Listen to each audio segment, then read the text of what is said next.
Hey, good morning, chat. It is that time again. It is 10 a.m. on the East Coast. Well, it's a little bit later than that. Let's be real. It is week 6 of the NFL season. The beautiful thing about today is we already have a football game going. I love these London games. These London games are awesome because it basically means that we end up having football from 9:30 in the morning on the East Coast all the way until basically midnight, and there isn't a better way to spend the day in my opinion. So let's jump in. There we are. Good morning. Welcome in. For those of you guys that are here already, hopefully you either found me via Twitch or via Twitter. My name is Joe, probably better known as NFLosophy, definitely better known as NFLosophy. Thank you guys for tuning in. Again, it is week 6 of the NFL season. We've got Jags and Dolphins playing right now, and Tua with a super efficient game this morning so far. Last I checked, he was 10-12, and it looked like he was having another good drive. Let me turn this down a little bit. That's going to disappear in a second anyway, so perfect. Welcome in. Thank you guys for tuning in. It is Sunday morning, and I'm excited about today. There's a bunch of really good games that I'm interested in today. I am playing at a disadvantage this morning. So you guys know how we talked about how left tackles and right tackles, like it's not that easy to switch position. Everybody thinks that it's just super easy to jump in and just be like, oh hey, I'm going from right tackle to left tackle. You can just flip anybody.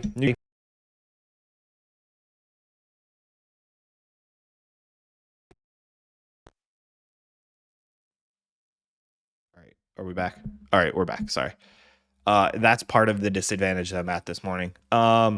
So you can flip anybody from right tackle to left tackle. Hell, flip them to guard. Sure, why not? It's all offensive line. It's all the same. Just stand in there and block, right? Well, this morning, this weekend, we're actually painting the nursery.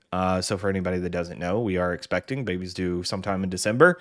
And we started painting the nursery. Well, the nursery is my former office, which is where I typically stream from. It's where I work throughout the day. It's where I stream from, do most of everything that I do. And the wife decided she wanted to start painting it. And so I had to move all of my stuff to what was her office. We had to move some stuff around. And now, instead of like before, it was I have my normal screen in front of me, and then I have like my ability to watch myself and all my extra stuff over here to the right.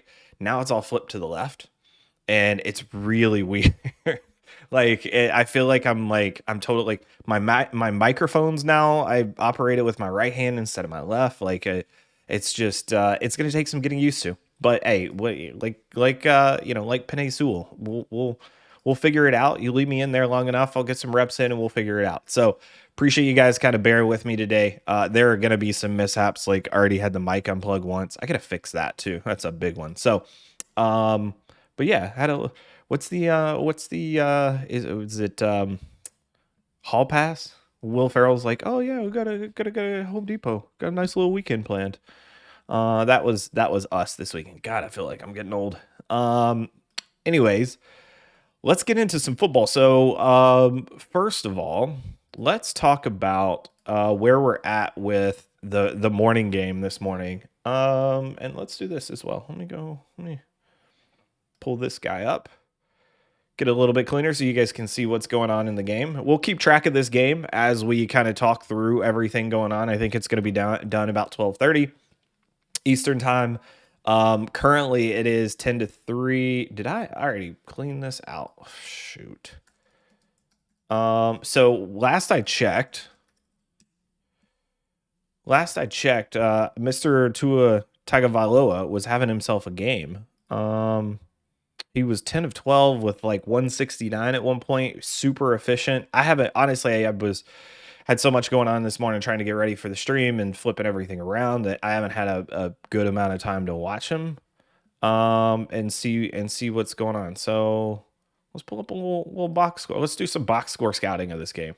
And if anybody has any ideas of what's going on in this game and wants to fill me in, you're more than welcome to. Trevor Lawrence has 4 passes on the day, and we're into the second quarter. So it sounds like Jags haven't really had the ball a ton. Robinson with 3 carries for 12 yards. Jamal Agnew, a couple catches for 25 yards. Tua, 11 of 14, 116 and a touchdown. Gaskins, 4 carries, 8 yards. That's funny because I just watched Gaskin carry the ball for like 7 yards on 1 carry not too long ago. So he clearly was not running well before that. Jags now have the ball backed up in their own territory. 1st and 22. 1st and 22, and they run a handoff out of shotgun to James Robinson. Because that's not going to put Trevor Lawrence in a bad position at all on 2nd and 19. I mean, at this point, play calling in the NFL just so many teams are scared of winning. They're scared of winning, and I say that because they're scared of making a mistake, and basically they're scared of winning, and they call these conservative play calls, and they end up just not doing anything at all with them. So, Trevor Lawrence drops back, a little check down on the crosser, and doesn't go for much. What, 3rd and 17 now? Maybe 3rd and 15 if they're lucky. All right, so 10-3. We're into the second quarter a little by a couple minutes now. Doesn't seem like anybody's. Man, the poor London crowd. The London crowd gets Jets, Falcons, and then they get Dolphins, Jags. Like, these are literally 4 of the worst teams in the NFL right now.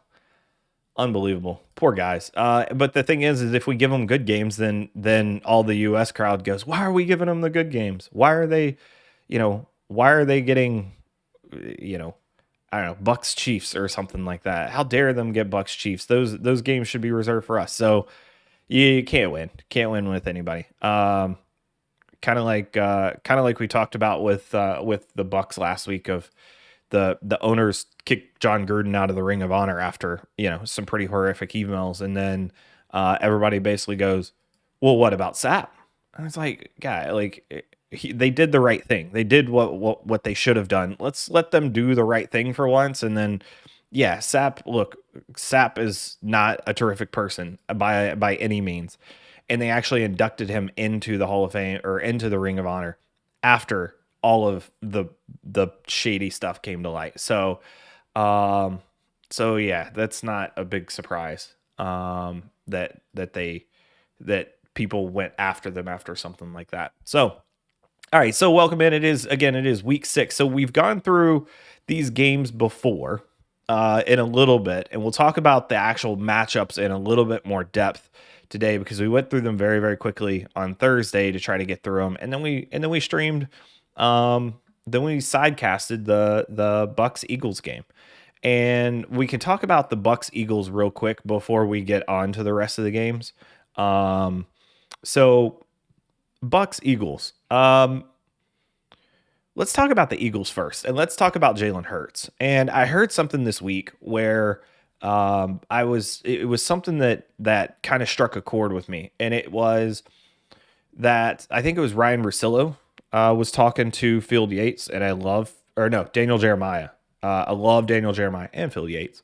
But he was talking to Daniel Jeremiah, and he basically said, hey, like, this Jalen is the Jalen that I remember watching at Alabama that lost his job. This is the same guy. And is there a right for us to expect more from him? And in their discussion, they made the point that, like, he's only 9 starts in, right? Like he came in, he didn't start all last season, and he came in late in the season, and he played a few games, and he even ended up getting pulled in, I think the final game of the year, and that ended up allowing Washington to get in the playoffs actually, and so it's really hard to say Jalen Hurts should be this right now because Jalen Hurts is effectively a rookie quarterback. And I will say he looked like that on Thursday night. We showed his passing chart. Between 0 to 20 yards, had 0 passes in the middle of the field. He had 1 pass down the middle of the field that was longer than 20 yards. And the reason for that is it was just one deep dig route. And it was his best throw of the night. But outside of that, it was only on the perimeter. no passes went to the middle of the field. And we talked about a little bit about why that was. And here's the thing with Jalen Hurts. Jalen Hurts is a see it then throw it type of quarterback right now. He's just not there yet. He's just not ready. He's not ready for the like to be that guy who can consistently throw over the middle of the field. And I will say that after going back and being able to look at that game a little bit, because the one throw that he made over the middle of the field, I couldn't tell on the game broadcast whether that was an anticipation throw or if that guy had come across the back of the linebacker or the back of the safety actually, and got into the middle of the field and then Hurts saw it and threw it, but it wasn't. He saw that guy. He saw him coming out of the break. So they had a seam coming up the middle, and then they had a dig route coming underneath. And Hertz was reading that seam, and as that safety backpedaled deep to cover that seam route, he saw the next guy coming, and he pulls his hands before he gets across the backside of that safety, which tells me that he has anticipation, like that he can anticipate. Now, that was a particular read where it's very easy for him to read directly ahead of him on that seam route and then immediately look just barely to his left to see that guy making his route. And it was smart because the way those routes are built and combined together, it's a natural progression and a natural easy read for him to do. And it was a smart play call. It ended up being the best throw of the night. He gets rid of it before he crosses the backer. I still want to see a little bit more zip on the ball, especially in a throw like that. Had a little bit of arc to it, and almost left his receiver out to dry. And the guy catches it. So there's some good, there's some bad. In the first half, he struggled. In the first half, Jalen Hurts was bad, like not even a little bit. And then the other thing I'll say about Philly is so there's a lot of talk about Philly and how they need to run Miles Sanders more. And the reality of it is it's not about running the football. It's about getting the ball into Miles Sanders' hands in a way that allows him to be dynamic. He's one of the more dynamic players on that team. Ton of speed, ton of burst, solid agility. He doesn't have the greatest vision in the world as a running back, but you can allow him to kind of get into space and get the motor going. And when that happens, he makes big plays happen. So they do a little bit of that here and there, but they don't do enough of it. And it's not about just running the ball. They need to throw some more screens and some more draw plays. When they started getting him involved late in the game, that's when the offense took off, man. Like they were firing on all cylinders, and the Bucks had no answer for them until they got down into the red zone. And if they had been doing that all game, would have been much, much better. So we'll talk about the Bucks in a second. Sexy, welcome in. Appreciate it. We're glad you're back, man. War game, you think shootout? I think Cleveland, Arizona. Huh? Not exactly sure what you're saying, Sexy. Jay Sims, yo, should I start Melvin Gordon, Sterling Shepard, or Kadarius Toney at flex? Ooh. If I had to choose between Shepard or Toney, I think Toney's the best player on that team, or on that offense outside of Daniel Jones right now. If we're talking, oh man, Simsy, that's a tough one. I think the safe play is probably going to be Melvin Gordon, because I think that's going to be a little bit of a weird game this week. The safe play is Melvin Gordon. Kadarius Toney's probably the guy. Yeah, I would probably go Melvin Gordon just because I don't trust the Giants to use Kadarius Toney well enough, and I don't trust the Giants at all with Mike Glennon in at quarterback this week. So, as far as a shootout in Cleveland, Arizona, that's a tough one. We'll go through a bunch of the injuries. I haven't been able to look at the injury report yet this morning, so I want to see.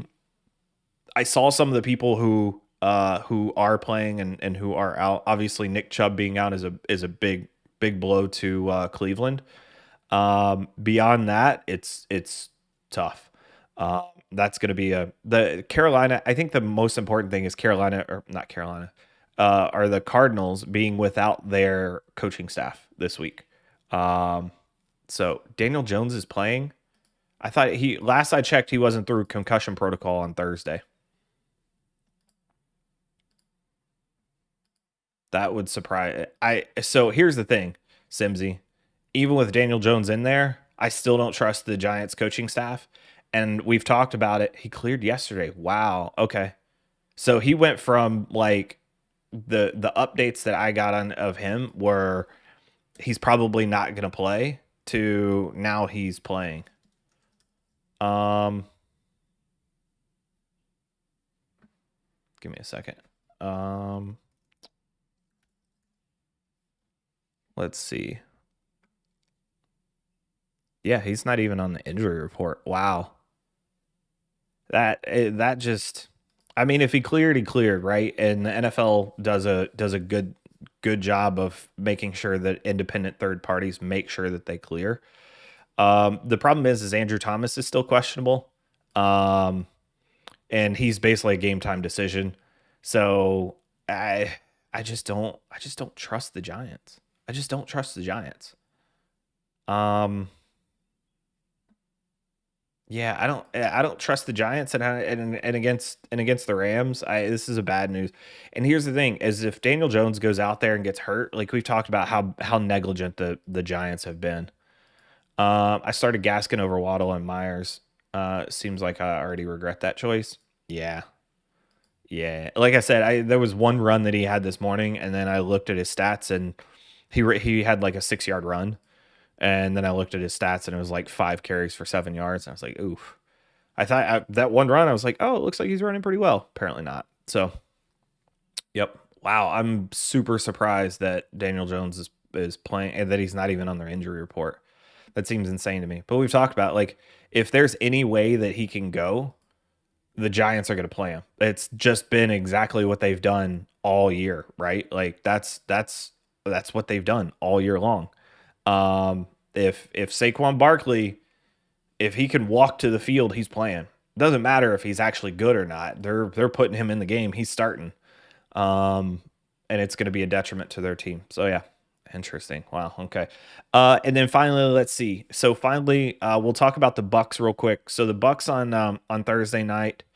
Um, Bucks were a little bit of good and a little bit of bad. And look, they played for the win in that game, and it's hard to criticize that, other than the fact that um, I really wish they would continue to keep the offense open a little bit longer than when they did, because to me, it's they still need to continue to put up points because they can't stop anybody.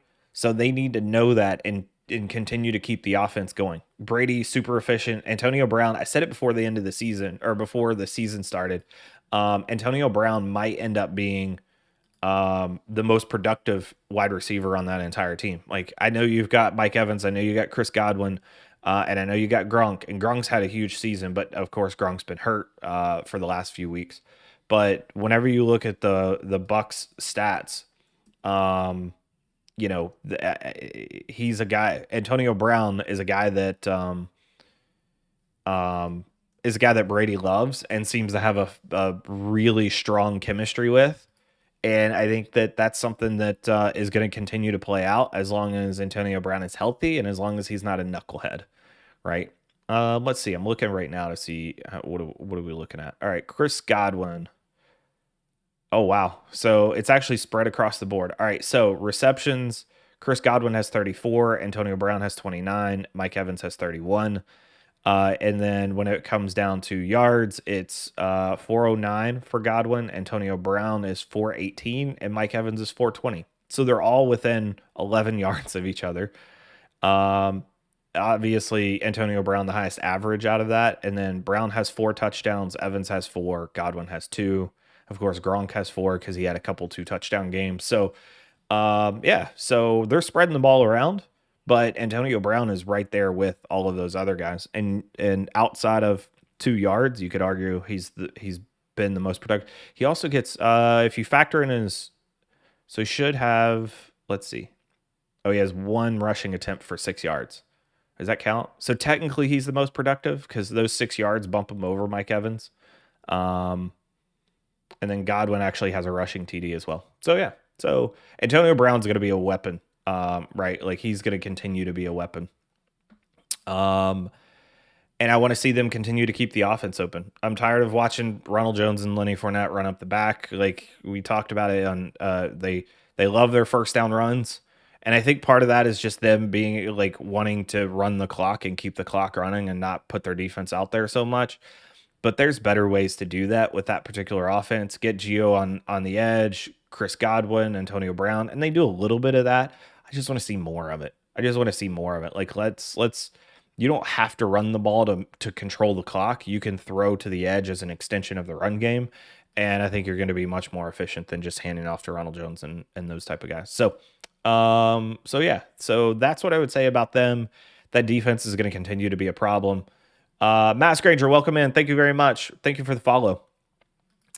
Is it 10:30? Oh, it is 10:30. Hey, welcome in. So, everybody, welcome. We just covered the Thursday night game, talked a little bit about the Sunday morning game. My name is Joe. I am NFLosophy on Twitch and on Twitter. Welcome in, Mass Granger.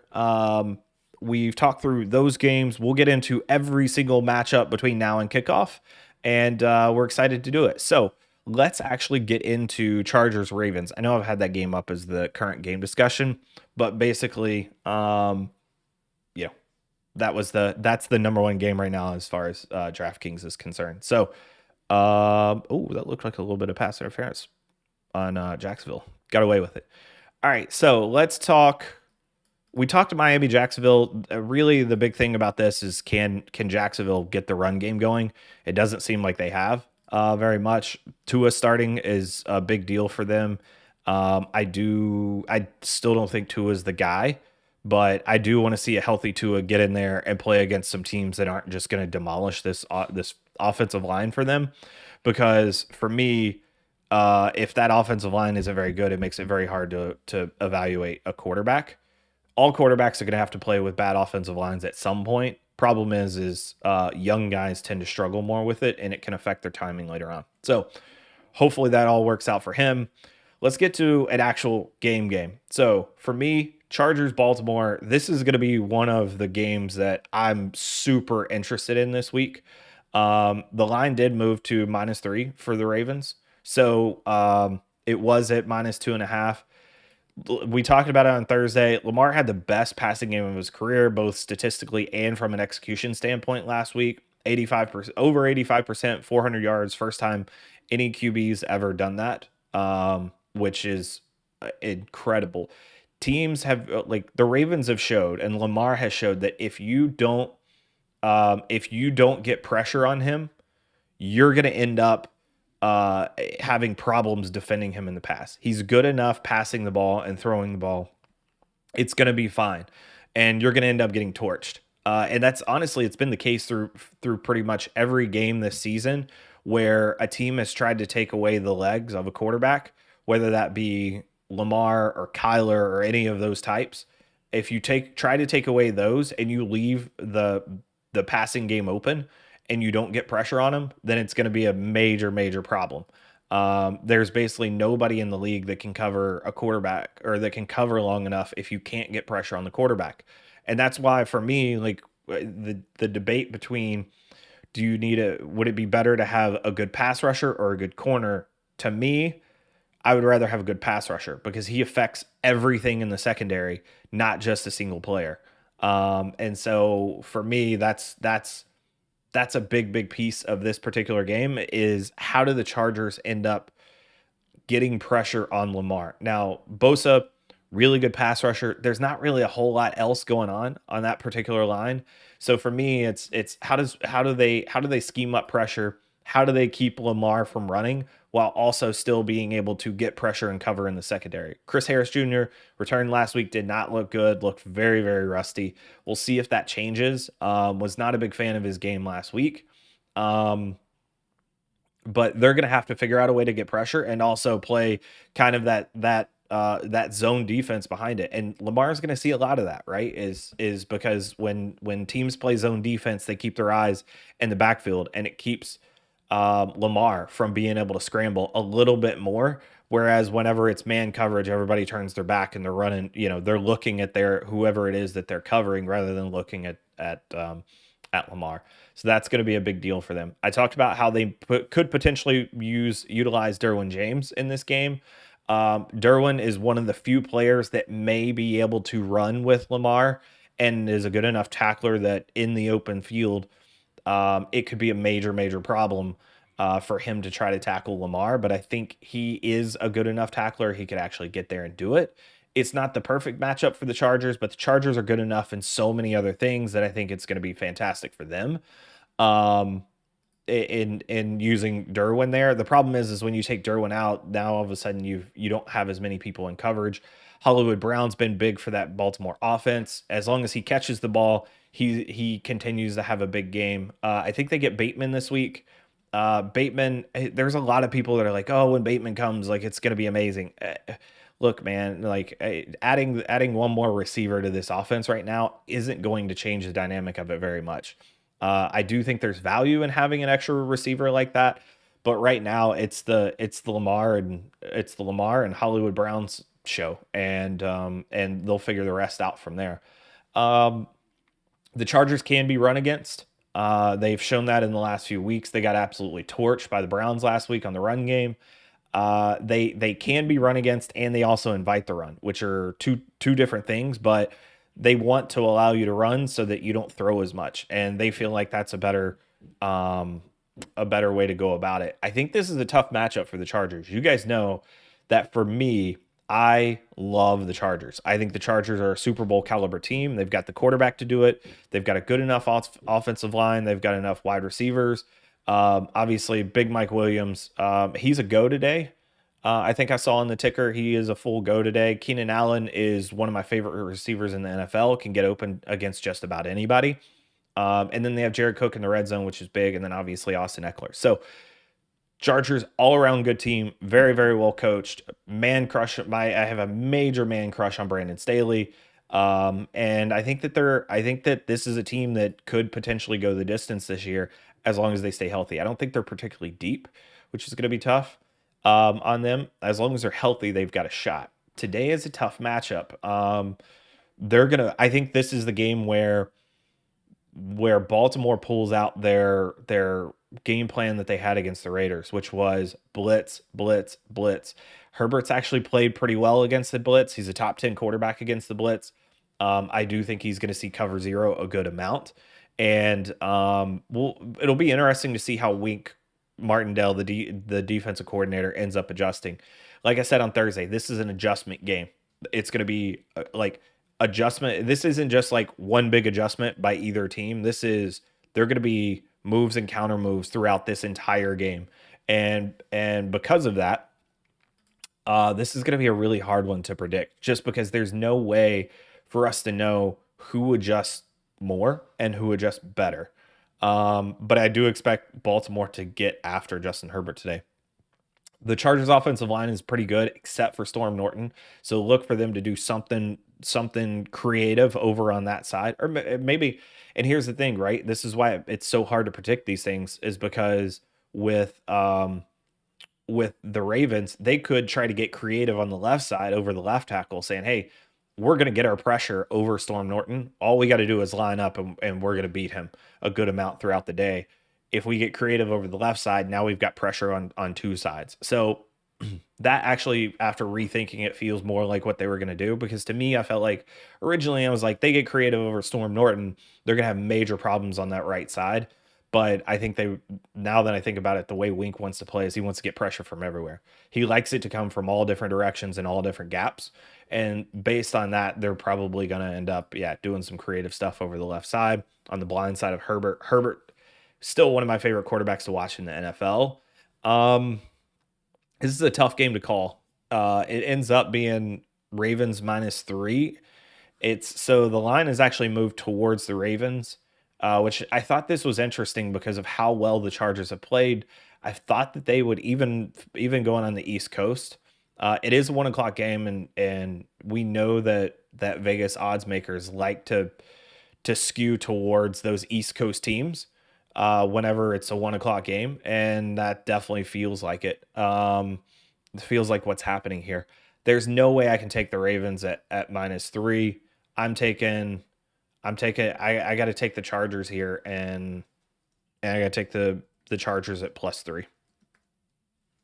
Oh, and look at that. It literally just changed back to Chargers -2. I'm taking my +3. You guys saw that, right? It's been +3 all morning for the Chargers. I'm taking my half a point. I would still take it at 2.5. I just it's gonna be this could potentially be a very close game, I can't see I can't take if the Chargers are dogs, I'm gonna take the Chargers every time. But I do think this is a very tough matchup for them. Baltimore is always going to be a unique matchup for pretty much anybody because they can do so many things. It's a very everything is week to week with Baltimore on both offense and defense, right? If it's offense, on offense they can throw, they can run. On defense they can blitz, they can play zone. They showed that they blitzed the daylights out of Derek Carr. I think they had 13-0 blitzes, meaning they sent everybody that wasn't in coverage was blitzing the quarterback. So it was one-on-one across the board on all the receivers and tight ends. Everybody else was blitzing. That's a very risky, it's a high risk, high reward play. They were not afraid to do that against the Raiders. And then against Patrick Mahomes, they basically said, hey, we're not going to blitz at all. We're just going to sit back and play zone, and we're going to force you to beat us. So yeah, I still got to take Chargers +3. I love the Chargers too much. All right, on to where we go here. On to Minnesota, Carolina. All right, so for me, this is probably one of the funner matchups of the week because I feel like this is two mid-level teams, and it's going to be very very hard for us to determine exactly who what so in the first 3 to 4 weeks a schedule played a huge piece of how we feel and how we're looking at teams. I think at this point you can kind of get a better idea because now schedule isn't as much of a big deal. So for me, I'm looking at this game as is Minnesota for real? Is Carolina for real? The problem is not knowing whether these are like the last two teams that I'm like I need to figure out, are these guys actually for real? Because these two teams could end up in the playoffs. So based on this, CMC's out this game, which is massive. I really like what Carolina was doing a couple of weeks ago whenever they had DJ Moore playing in that CMC role. They didn't bust that out as much last week. I think that was super painful for them. Minnesota's played to the level of their opponent all season. Whether it's the Lions, they've played down to. Oh, Robinson breaks one loose. Finally, Jags get something going. Oh, there's a flag. Probably holding. I'm sure that one's coming back. Of course. As soon as there's one big play, it's got to come back. Um, so yeah, so for me, I feel like with Minnesota, they've played to the level of their opponent, whether that's down to the Lions or up to the Cardinals. It's a lot of what Carolina has done this season. Neither are for real, Grizz. I mean, I I've liked both. I may have been overestimating them. So here's what I'll say about Carolina. I've loved everything Carolina's done. It's funny because even though they may or may not be for real, I think Minnesota has a much better roster overall, on both offense and defense. Whereas on Carolina, I think they're much better coached. Like if you swap teams, I think Minnesota is easily a playoff team. Easily a playoff team, with Matt Rule and Phil Snow as the coach. Because think of it this way. Carolina has gotten a ton of pressure on the quarterback on defense. Now, like Brian Burns, Morgan Fox, Derek Brown, Hassan Reddick, like those guys are good, but they're not that good. Like they're pretty strong up front. They're a lot of fun to watch, but a lot of the pressure that Carolina has gotten has been off of free rushers. They've had a lot of guys coming through the line free, and that's based on scheme. Like they've been able to scheme it up, play some games up front where some in tackle games, some scrapes by the linebackers, Hassan Reddick can move around a whole bunch. So they've done a good job of scheming it up. However, they're not necessarily great at, like, when they have to line up and play football, like against Dallas, they get their butts kicked. They got moved off the line of scrimmage pretty much every single snap by 3 or 4 yards. Dallas just completely dominated them up front in that particular game. Minnesota doesn't have the offensive line to be able to do that. But if I'm taking Kirk Cousins or Sam Darnold, I'm taking Kirk Cousins. If I'm taking, if I'm taking Thielen, Jefferson, Osborne versus DJ Moore, and by the way, no CMC, right? Like, so we all know that Dalvin Cook and Madison are much better runners than what Carolina has right now, and Chuba Hubbard. I'm taking the wide receiver core of Jefferson, Thielen, and Osborne over anything that Carolina can run out there right now. I like DJ Moore a lot. I like Robbie Anderson. Eh, I like Terrace Marshall. But they're not the Vikings yet. They're not as good. That's a really good trio of wide receivers for the Vikings. On defense, probably take the front of Carolina. But again, it's hard to say because a lot of it has been schemed up by Phil Snow. I'll take if Anthony Barr is healthy, I'm taking the linebackers. Now we'll say I will take the secondary of Carolina all day long over what Minnesota has. That's their biggest weakness is that secondary. Bashad Breeland gets beat 2 or 3 times. I think Minnesota as a roster is a better team. Has more The roster has more talent in Minnesota. Carolina is better coached. Whenever you've got to look at that, I don't think there's enough talent on Minnesota to outrun Carolina today. Minnesota's -1.5. It is in Carolina. I just I don't I It's hard for me to take Minnesota um to cover 2.5 points. It was only 1.5 and it's moved towards Minnesota. So we'll see. Grizz, Panthers feel like they can get better the more those young guys come along. Yeah, I think the Panthers are going to be better and better, especially whenever Stephon Gilmore gets back. That defense is going to be a lot of fun whenever they have a bunch of corners that can cover like that. Sexy. Minnesota going to win. I tend to lean towards Minnesota because they do have the more talented team. I just feel like this is a situation where um I just without CMC, if they had CMC, I'd pick Carolina in this game. Like, he makes that 1.5 difference.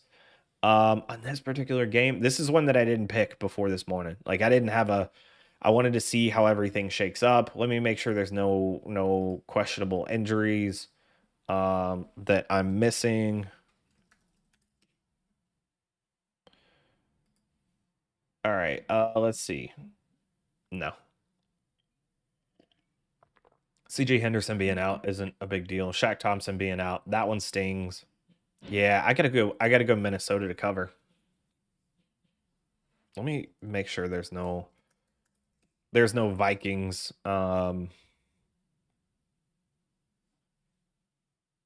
Yeah. Vikings are fairly healthy. They've got some people out, but it's all like special teams guys. Yeah, I gotta go with Minnesota in this game. I'm taking Minnesota minus the 2.5. That's a tough one because Minnesota's played so many close games. But these are both two teams that I feel like I've been higher on than everybody else all season long, and so I feel like no matter what I do, it's gonna be wrong here. No matter what I pick, it's gonna be the opposite. So not a game I feel comfortable with, but I will take Minnesota minus 2.5. All right, let's move on. Green Bay, Chicago. All right. So last week we didn't really talk about Justin Fields a little bit. So let's talk about Justin Fields. So did not regress, which sounds like damned by faint praise, but the reality is that he played pretty well. Like, he played better than what I expected, right? Like, we've talked about how bad Detroit Lions defense is. They can't rush, they can't cover, they're slow, they're undisciplined. They play hard, I'll give them that. Like, they play hard for Dan Campbell, but they're not good at all. Like, this is one of the poorer defenses that I've seen. Um Wow, they're throwing ads up every time I come in here now. Oh, sorry, super. Yeah, they've turned on the pre-roll, especially on Sundays. I think I might actually be on. Glad to see you back though, super. I think I might actually be on the front page right now, which is how people are finding me. But yeah, so for me, watching Justin Fields last week, my main goal was, hey, dude, just don't regress. Don't just like don't end up being really bad, and that's a positive for me. And I think against Green Bay, he's got an opportunity because they haven't been terrific at rushing the passer. They haven't been. C Mags, that's how I found you last week. Yeah, I got lucky. I was I was on early last week, right? So because of the game, I decided I wanted to jump on and stream that live London game early. And we ended up with like 5,000 in here last week. I think we topped out at like 4,500 at one point. So but glad to see you back, Mags. Thanks for coming in. Hopefully you guys find this a little bit more informative than the BS that you hear on the big network shows. And the thing is here is like, if there's a game you want to talk about, if there's a situation, a matchup, a fantasy thing that you want to talk about, throw it in the chat. Let's talk about it. Like our goal is to go through all of these games. We'll get through all of them, but this is again, it's a conversation. It's a conversation, not a presentation. So, um, Grizz, yeah, BSPN. That's exactly right. And I will say, like, there's some certain ones that I prefer as far as the network shows that I prefer over the other ones, but man, just none of them do it for me. There's just too much of well, if the season ended today, who do you think would be the Super Bowl favorite? Well, like the season doesn't end today. It doesn't end for another 11 weeks. What are we talking about? Like why are we wasting time with this? How about we talk about the games today, try to learn a little bit about the teams and the matchups and what's going on, and then we're going to be much better off that way. And you're going to be better off for your fantasy team because you're going to have a better handle on what each teams are trying to do against each other and what they're good at, what coverages they like to play, those type of things. Those are what matter to me on a week to week basis. That's what's fun for me, and what is actually a good use of our time. So, sorry, a little bit of a rant there. All right, so back to Justin Fields. Thought he played pretty well. I saw what I needed to see from him last week. He's got an opportunity against Green Bay, who's not going to get a ton of pressure on him. Offensive line still a problem. Bill Lazor trying to do some things.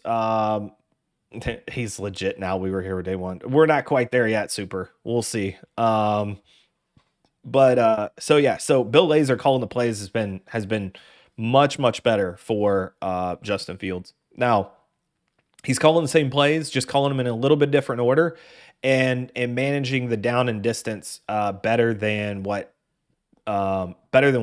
happened in the past whenever Nagy was calling the plays. So I think he's in a better spot. They'll figure out how to work around this offensive line a little bit. For the Bears, they've been doing a good job of making sure to get the run game going, which I think is a big piece for them with Fields in it and at quarterback. And this defense, I mean, really, whenever you talk about the Bears, you got to talk about the defense. The defense is legit. They've played really well.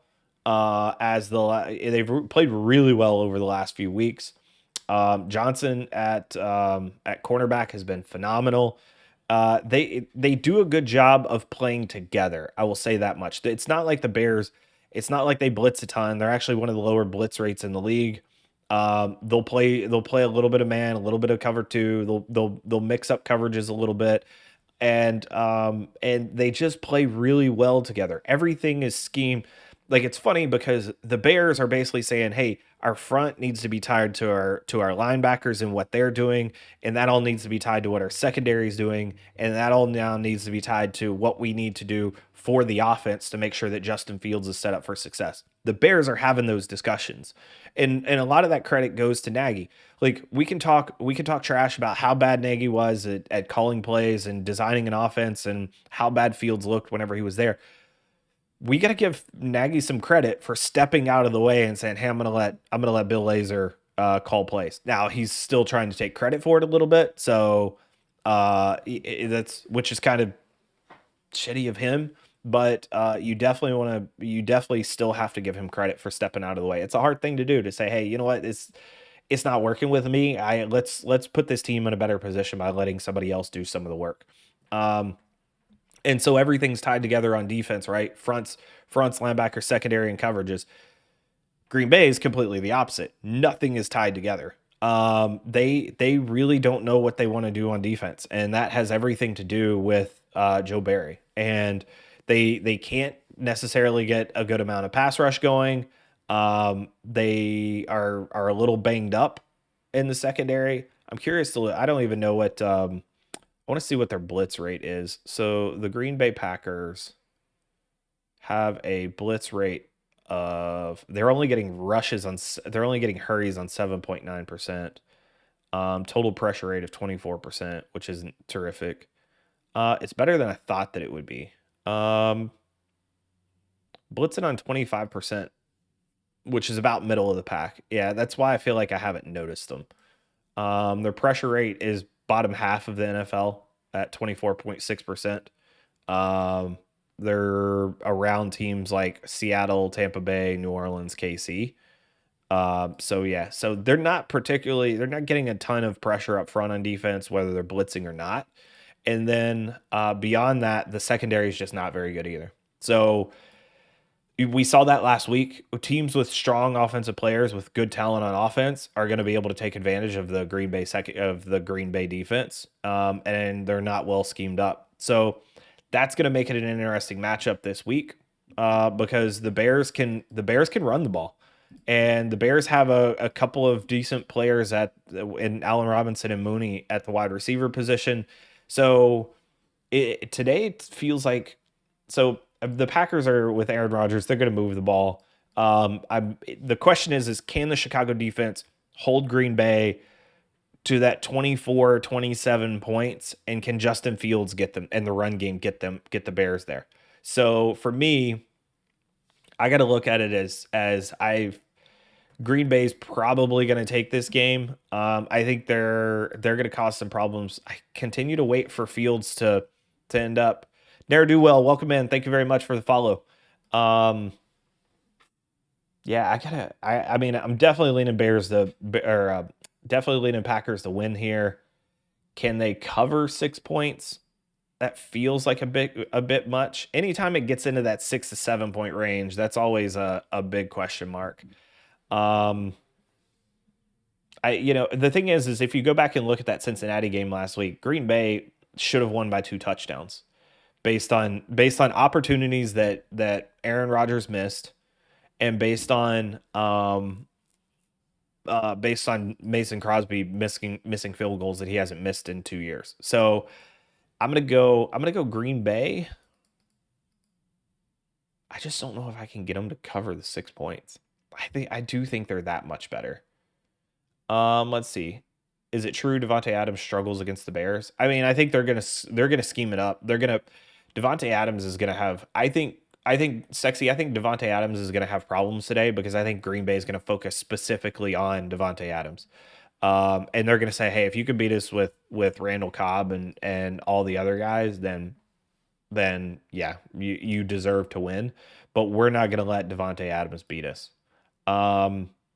Because the Bengals just basically said, hey, we're going to play you straight up. And if you end up going to Davante, then so be it. And they got absolutely torched. And Davante should have had, 4 touchdowns and 300 yards last week, just based off of everything. So, I mean, if you take away Davante Adams, they've got Tanyan, they've got Cobb, and they've got Allen Lazard. I just don't. That's not a great. I think the Bears can do this. I'm going to pick the Bears to cover because Green Bay hasn't shown me that they are good enough to just put teams away whenever they should. And I'll take the 6 points. I think it may be like a backdoor cover or something. Green Bay should win this game by 10 plus, if you ask me. But I'm going to take Chicago to cover. Green Bay to win, Chicago to cover. All right, moving on. Let's go to where are we at? Cincinnati, Detroit. We won't spend much time on this game. What time is it? 11 o'clock. All right, we're good. We got an hour, 2 hours. Still got 2 hours, and we're moving through these games pretty quickly. Again, feel free, throw any questions in the chat, real football, otherwise, fantasy football, fake football, whatever you want to call it. Um, let's see. I think AJ Dillon is legit and taken away from Aaron Jones. They've got two solid running backs in Green Bay. I don't know. Let's see. I want to look at one thing. So the Bears, from what I've seen of the Bears, but I want to confirm this and see, and I need to confirm my priors. Um, so for me, the Bears have done really well in all phases of the game. Like I think they're doing well against the run and against the pass. I need to go back and look. Yeah, yeah. So they're fourth against the pass and 11th against the run. That feels a little bit lower, but this feels like a game where they're going to have to be Green Bay is going to have to be patient with the run. Uh, Look, you never really want to take the ball out of Aaron Rodgers' hands, but I do think that they need to figure out how to get the ball into AJ Dillon and Jones's hands. Cincinnati, Detroit. Cincinnati, Detroit seems like a shootout potential. Um, yeah, I mean, honestly, I feel like Cincy could score 30 or 35 in this game, and Detroit's gonna just have to try to keep up. This is a game where I want it. Like, I love the Lions and the fight that they have, and man, it breaks my heart to see Dan Campbell cry and a presser after a game whenever his team loses. Like, that's how much he cares, not just about the competition, but about his players. And I would love to say the Lions come in and they end up just putting Zach Taylor on the ground and beating him up because Zach Taylor's play calling. Hey, what's up, G girl? Um, where they have they where I want Dan Campbell to win a game, and I want Dan Campbell to win this particular game because Zach Taylor's play calling pisses me off so much every single week because one, he doesn't know how to protect his quarterback with play calling. Two, he doesn't generally let his guys eat when they should. And Joe Burrow is so good. Touchdown Jags. Damn, what a throw and catch, actually. That was phenomenal. All right, we got a ball game. Miami 13, Jacksonville about to make it 10 with the extra point before it goes into half. Um, I don't know if you want to use Mixon or Chase. Yeah, so Zach Taylor, he doesn't have this offense doesn't really have an identity. And I feel like its identity should be Joe Burrow is magnificent and they let him eat. But really what it's been is we'll kind of figure things out with Joe Mixon. We'll run him every once in a while, not really do anything consistently good with him, even though he's a fantastic runner.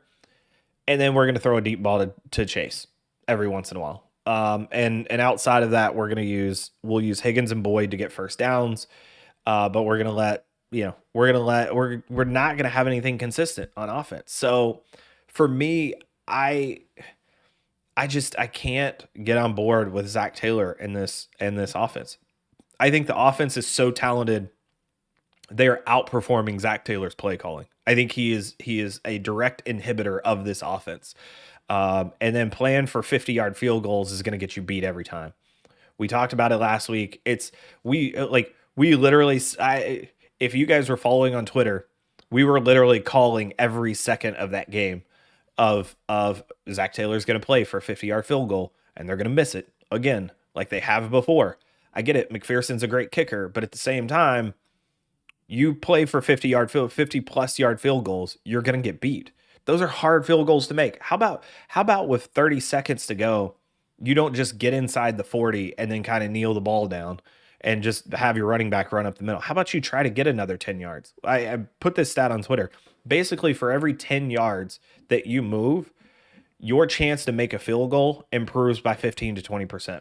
So if you go from 55 to 45, now all of a sudden you go from slightly over 50% to now up almost to 70% in making it once you get inside of 50.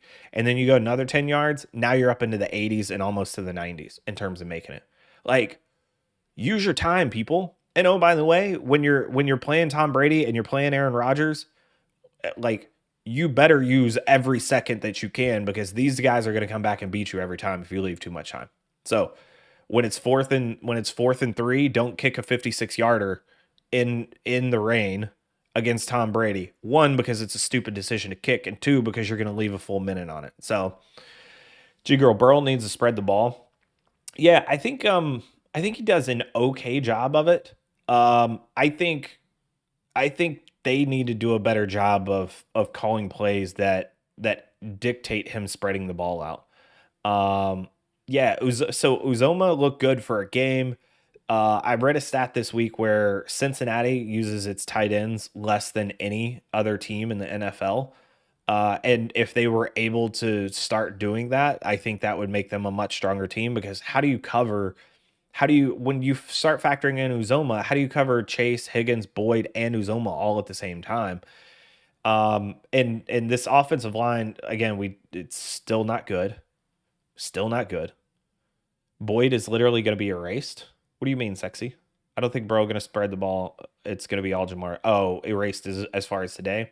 Yeah, so for me, like whenever we're talking about Detroit, Cincinnati, for me, I want Detroit to win this game because I get so pissed off at Zach Taylor's play calling. But there's not enough going on in Detroit to be able to do it.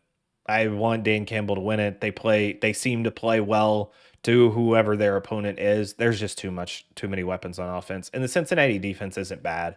They're not terrible. They're not great. But they're not terrible. Cincinnati overall is 7th overall in DVOA.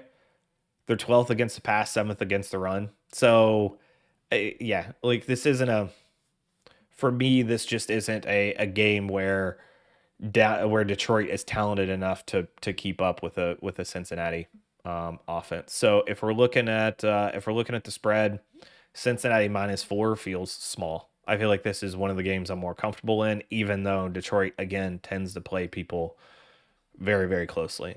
So we'll take Cincinnati in the -4. All right, moving along. This one we're probably not going to spend a ton of time on. Houston and Indy. So for me, Indy's played very well. As much as I don't want to give credit to Carson Wentz has played two of the best games that he's played in years in the last 2 weeks. Houston's still not terrific overall as a team. Look, Houston's got some decent weapons, right? Or some decent players. I still think Brandon Cooks is one of the better wide receivers. Poor guy is stuck on an offense that just absolutely cannot figure out how to do anything outside of throw him. Like if he were able to be on an offense where he wasn't the only thing they had going for him and had a decent quarterback, he's an easy 1,000-yard receiver. Even when Tyrod comes back, and I don't know when Tyrod comes back. I think Tyrod it's not this week, right? Yeah, he's still on injured reserve. All right, so Tyrod's week to week. Obviously Watson continues to be out. I would love to see Brandon Cooks traded. I want to see him go to a team where he can eat. Yeah, super. Yeah, I just don't like Wentz. He isn't as good as his attitude would suggest. Yeah. Well, and give Frank Reich some credit. Frank Reich's called a phenomenal game for him the last few weeks. They've got the running game going. Jonathan Taylor had a massive game on that Monday night game. That was huge for them. It's hard for me to get behind Carson Wentz. I know what he's capable of because we've seen it. The last 2 games, he's looked like young Carson. But this defense isn't as good as what we thought it would be, though it's played a little bit better over the last couple of weeks. That Monday night game, that game against Baltimore, like I say every week, taking key things, key ideas and takeaways from games where teams play Baltimore is really hard because Baltimore is such a unique matchup from week to week. It's almost like it's good because we can see how teams will do against certain things. But if a team's able to call what Baltimore is going to do and then work their way around it and have a good game plan, and that's basically what Indy did, right? So we knew that Baltimore was going to blitz a lot. We knew that they were going to play man. And they basically said, fine, we'll get Jonathan Taylor going, and you're not going to be able to stop him because you guys are going to be so focused on stopping Carson Wentz. And Taylor has a massive game.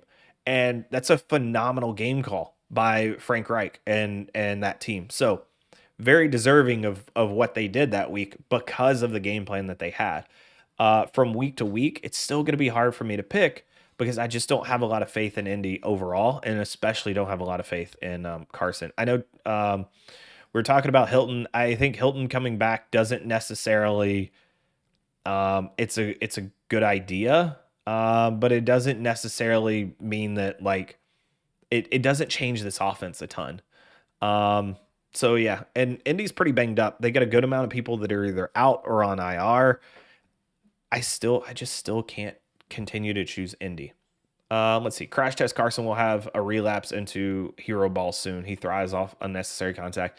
So that's always been my problem is Carson has been, even in Philly, Carson was very lucky. Like he was not good enough to pull off some of the things that he pulled off. And to me, it felt like, all right, he's getting lucky and eventually the luck's going to run out. And it did. But everybody else was like, no, this is who he is. This is how good Carson is. I'm like, no, that's not who he is. Um, so yeah, so I this is a game where I feel like Houston can play to Indy. Indy is I feel like Indy's just gone. I feel like the reaction to Indy's last two games has been so dramatic that it just feels like this is probably like we have a good idea probably that Houston's bad, but this is a game where I feel like they come in and Indy probably wins, but it's probably because of a stupid decision by David Coley. Cook's gonna eat today against Indy? Yeah, I think so. Jonathan Taylor or Antonio Gibson today? Sexy, that's a hard one. So I think Jonathan Taylor is set up for a potentially good matchup today because if you look at Houston's defense, they're not terrible. Like I would actually say they're middle of the pack. The problem is they're awful against the run. They actually get a decent amount of pressure up front. They play Houston. Um, Houston's cover two defense signals a huge game for Jonathan Taylor, and I do think that that's something that Frank Reich wants to do for Wentz is to take some of the pressure off of him. However, Antonio Gibson, they're starting to get Antonio Gibson involved. He had 20 rushes last week. I think he only had 60 yards or something like that. But there's an intent to get Antonio Gibson involved in the run game. And I think Washington's gotten to a point where they're like, all right, we're really bad on defense. We can't get it right. We're going to have to protect this. And Antonio Gibson is one of our better playmakers on offense. We need to get him going in the run game.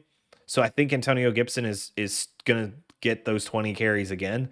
Problem is that uh, Washington ain't going to get much going against KC. I mean, I think they potentially get him going against KC, at least on that KC defense. But this feels like you get a pissed off Patrick Mahomes coming into Washington, and that terrible secondary um, makes it very very hard for me to get behind an Antonio Gibson because when they get behind by 30 to KC or even by a couple of touchdowns, they're gonna have to let Heineke throw it, and that's gonna put McKissick in the game. So I think Jonathan Taylor is probably your better take there. C Mags don't have to answer right away, but Sutton or Sanders?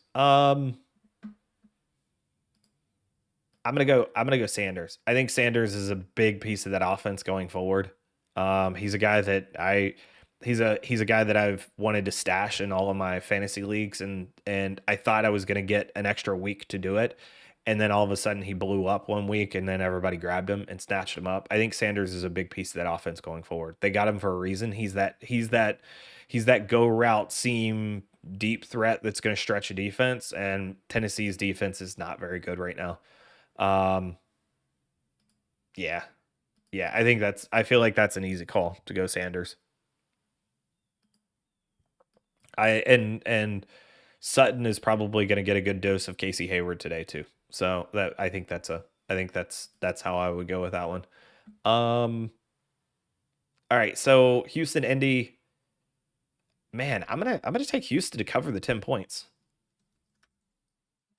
I don't think Indy's that much better. And they're gonna play a bunch of cover two. Like, here's the thing. The one thing that scares me about picking this game is Frank Reich versus, again, one of the biggest things for me is um one of the biggest things for me is in matchups is coordinator versus coordinator, offense coordinator, defense coordinator, and vice versa, right? Like, how are those for both sides? How are those going to match up? Because I think those matchups matter more than any single individual matchup on the field. Don't care if you're talking Tom Brady versus, versus the best secondary in the league. Like, I don't care if you're talking Tom Brady versus Carolina's corners when they're 100% healthy.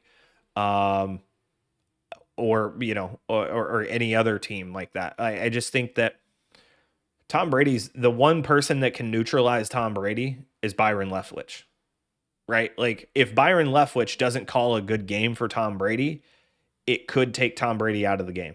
So for me, those coordinator matchups are so key and so important to cover every week. For this particular game, Frank Reich versus Lovie Smith and that cover 2 defense scares me because Frank's going to be able to scheme it up however he wants, and Lovey's not going to change very much to do it. So Frank's probably going to be able to do whatever he wants, and I don't know that the Houston defense can manage. If the Houston defense ends up getting a couple of turnovers, which I think is probably what happens because Carson Wentz makes stupid decisions, basically.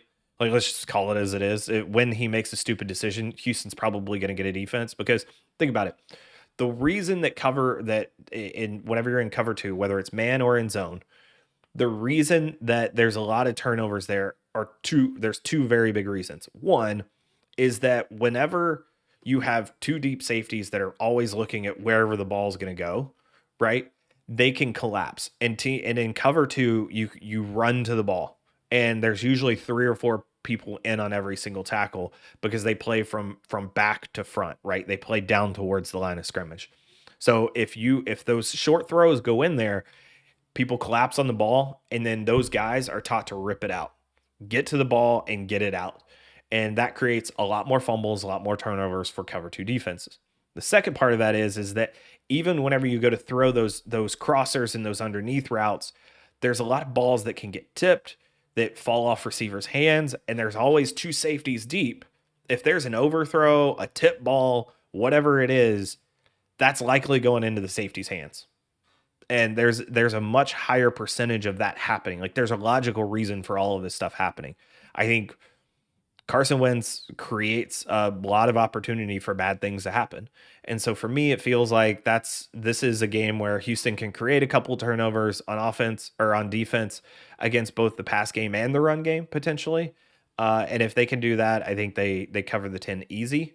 If Houston or if Indy just has their way against that cover 2, I think it's going to be hard for Houston to keep up, even though I'm not a big fan of that Indy defense. So I'm going to take Houston plus 10. Just feels like too much. Just feels like too much for 2 teams that are probably closer than what Indy would like to admit.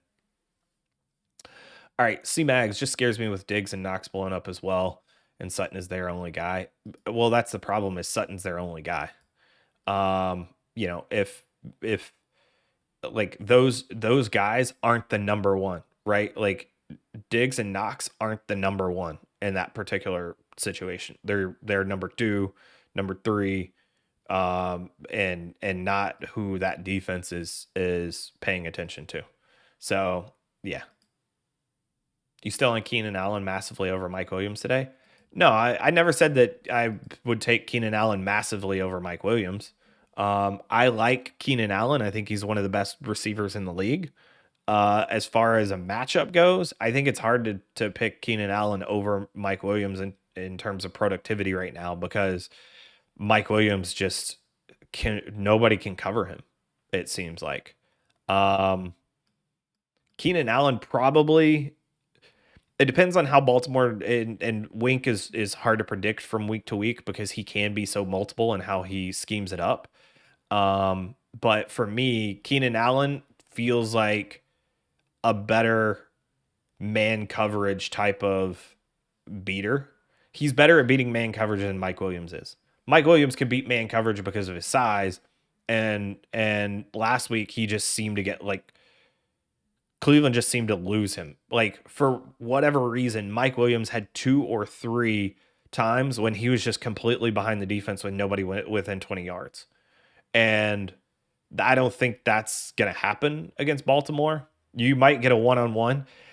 The one thing I will say about Mike Williams today is he's probably going to get a good amount of one-on-one coverage, or he's going to get opportunities at one-on-one. Maybe not a good amount, but he's going to get opportunities at one-on-one coverage. And when you do that, Mike Williams is probably going to win, both because of size, speed, agility, all of that stuff. Like, he's been phenomenal.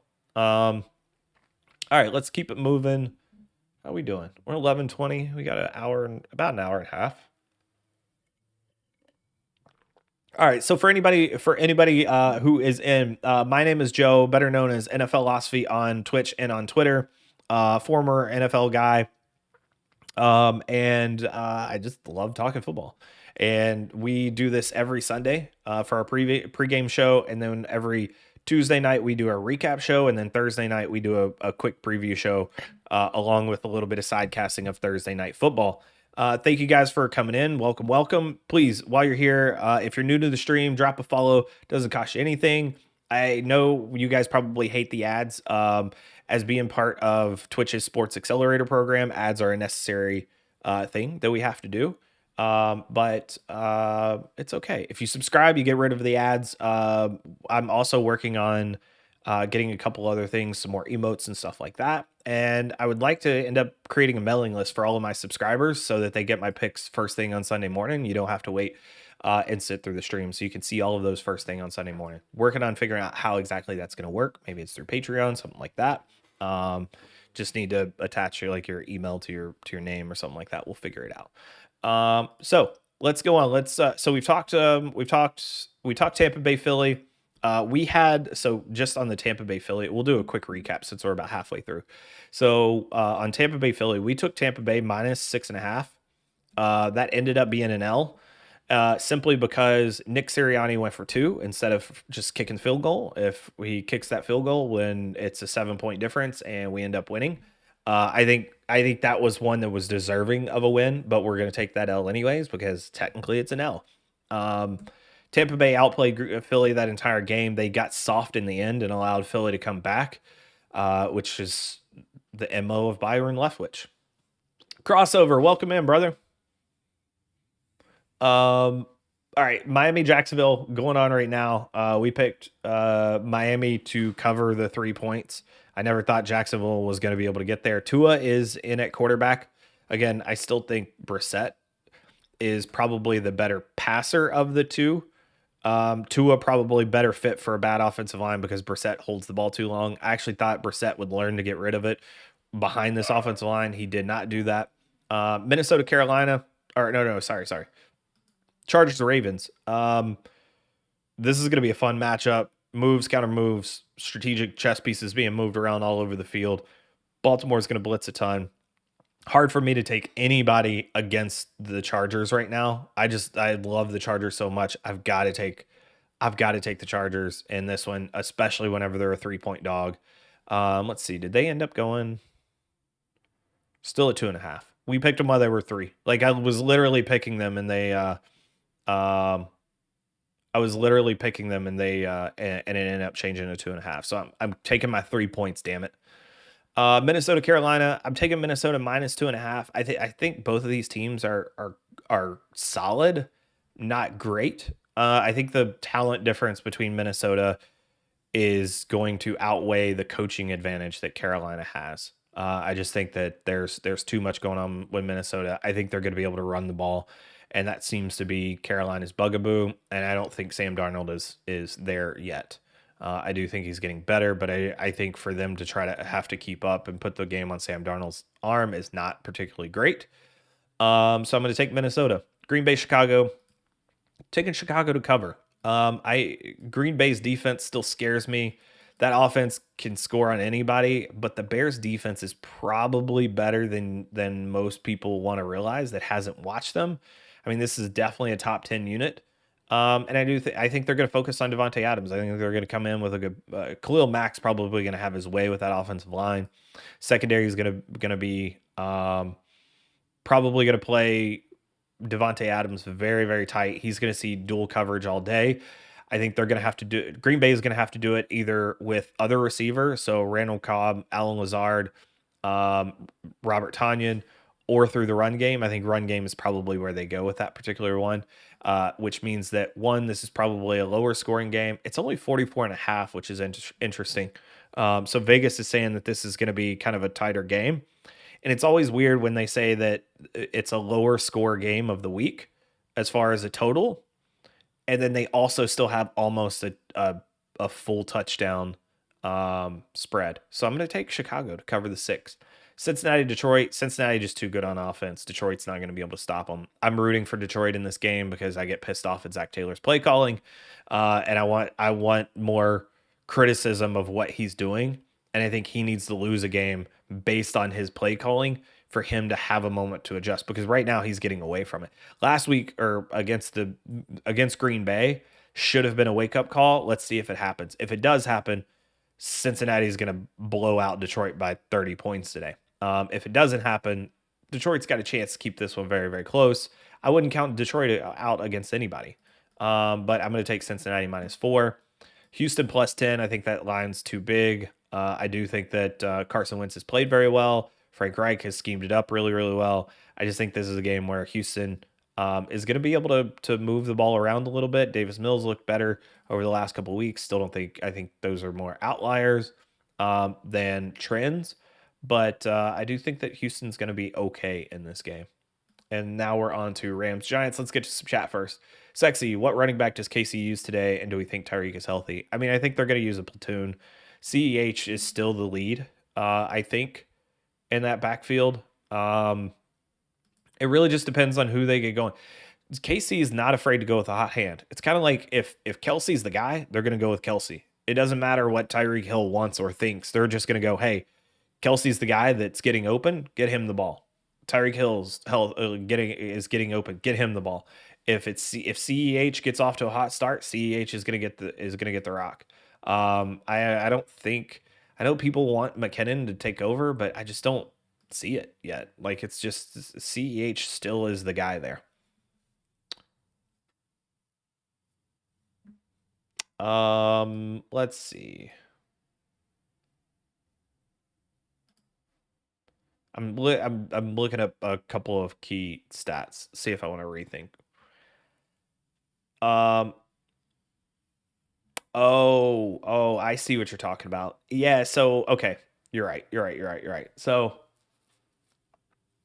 Jerick McKinnon was the guy that got all the hype um in camp, and people were talking about McKinnon being the guy that could potentially take CEH's spot. Um Remember that media hype isn't always what the team thinks. So what the people watching practice outside think are two totally different things.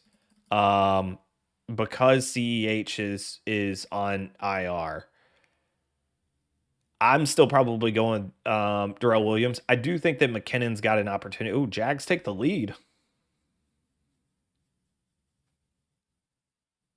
The Jags getting the running game going is one of the things that we had talked about, that if they can do that, they've got an opportunity to win a couple of games.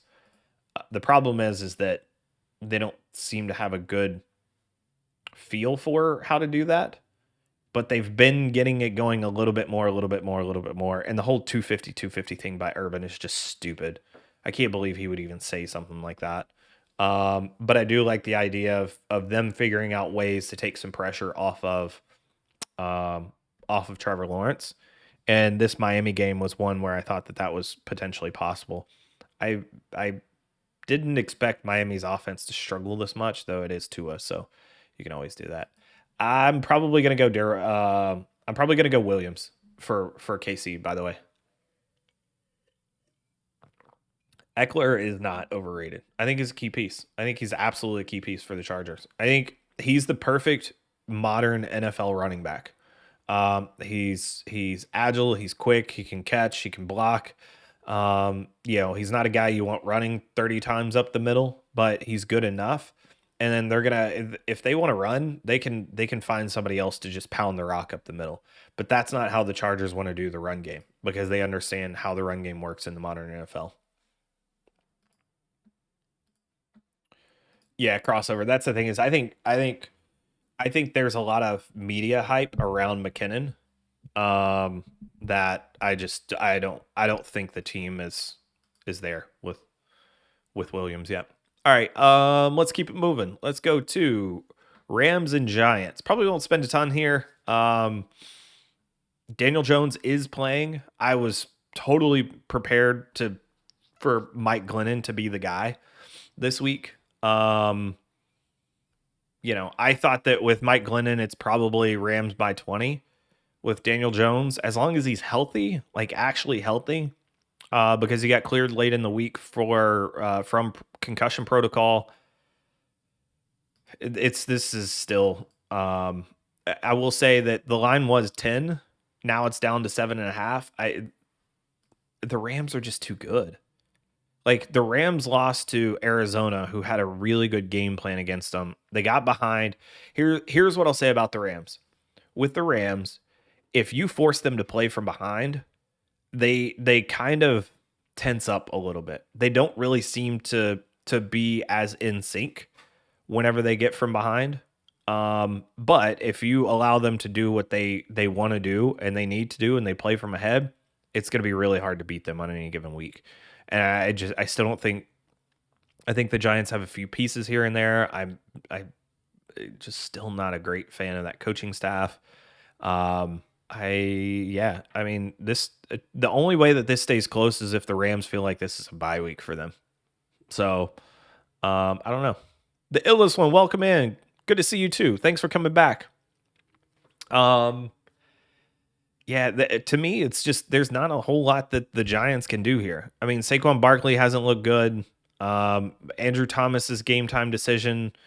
I think the Rams are too good up front on defense for them to be able to get much going. Even with Daniel Jones in the game, this isn't a game where Daniel Jones is going to be able to run for 100 yards like he did against Washington. It's this feels. I'll take the 7.5 easy for the Rams. I feel like the Giants are a bad football team. Like they're not horrible. They're not catastrophically bad, but they're far from being good. And that's mostly due to the coaching staff. Well, and it's due to the coaching staff and the GM. So a little bit of column A, a little bit of column B. All right, I'm gonna take. Yeah, I'll take the Rams minus 7.5 because I think it's actually gonna be much harder than that. This is another line where it's a West Coast team playing on the East Coast, and Vegas seems to favor the East Coast team because I feel that line just feels out of whack. It should be 10 points. I thought it should have been 10 points the other day if Daniel Jones was going to be in. I thought it should have been 14 points with Glennon in. So, yeah.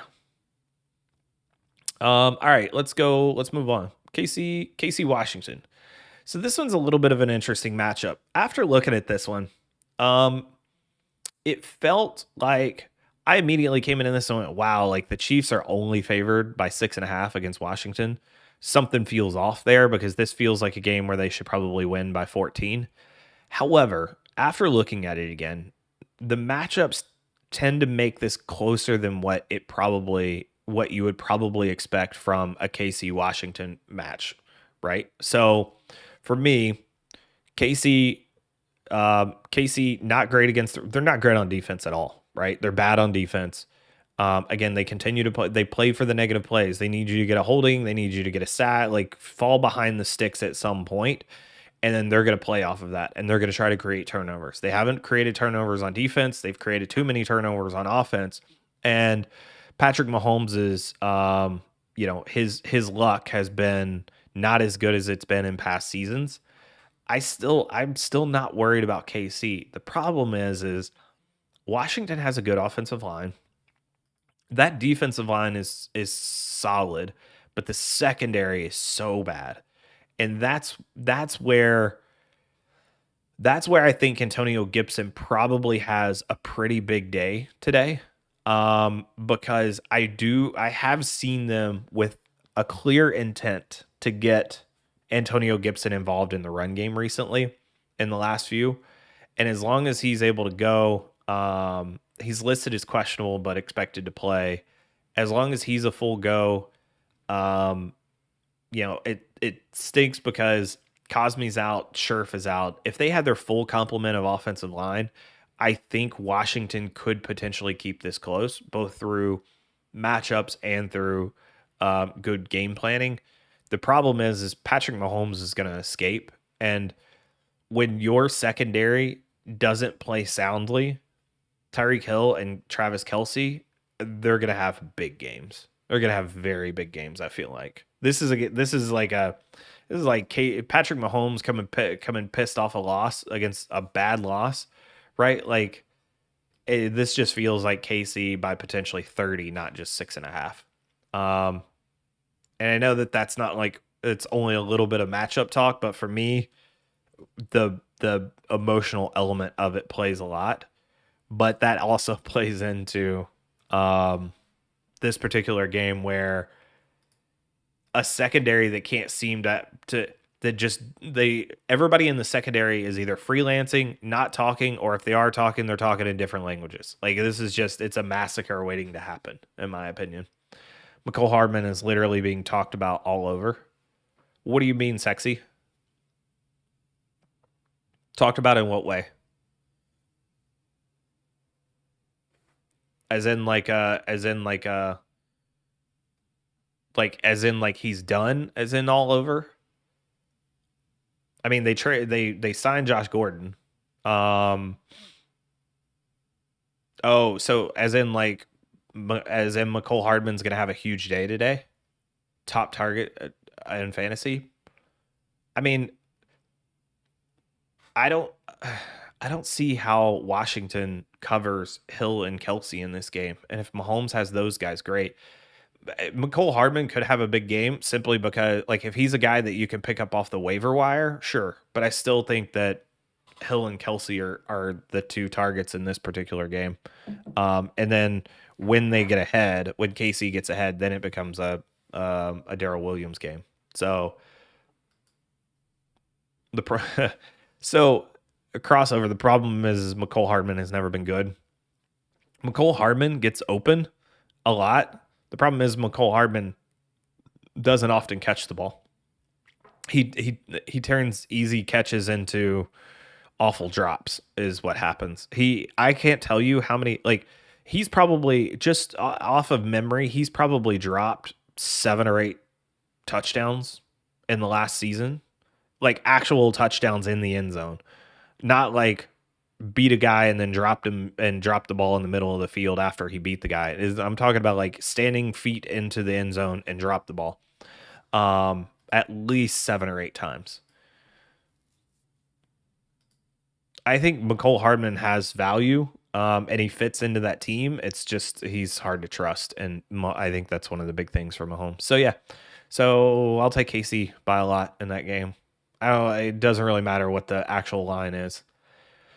Arizona, Cleveland. All right, probably the premier matchup of the league. The problem is with this particular game, no one knows what's going to happen. Not even Arizona, not even Cleveland. And the reason for that is a good portion of the staff is out for Arizona due to COVID. I think, let's see. Yep, DeAndre Hopkins off of the injury list. He was out, missed a couple practices with illness this week, non-COVID related apparently.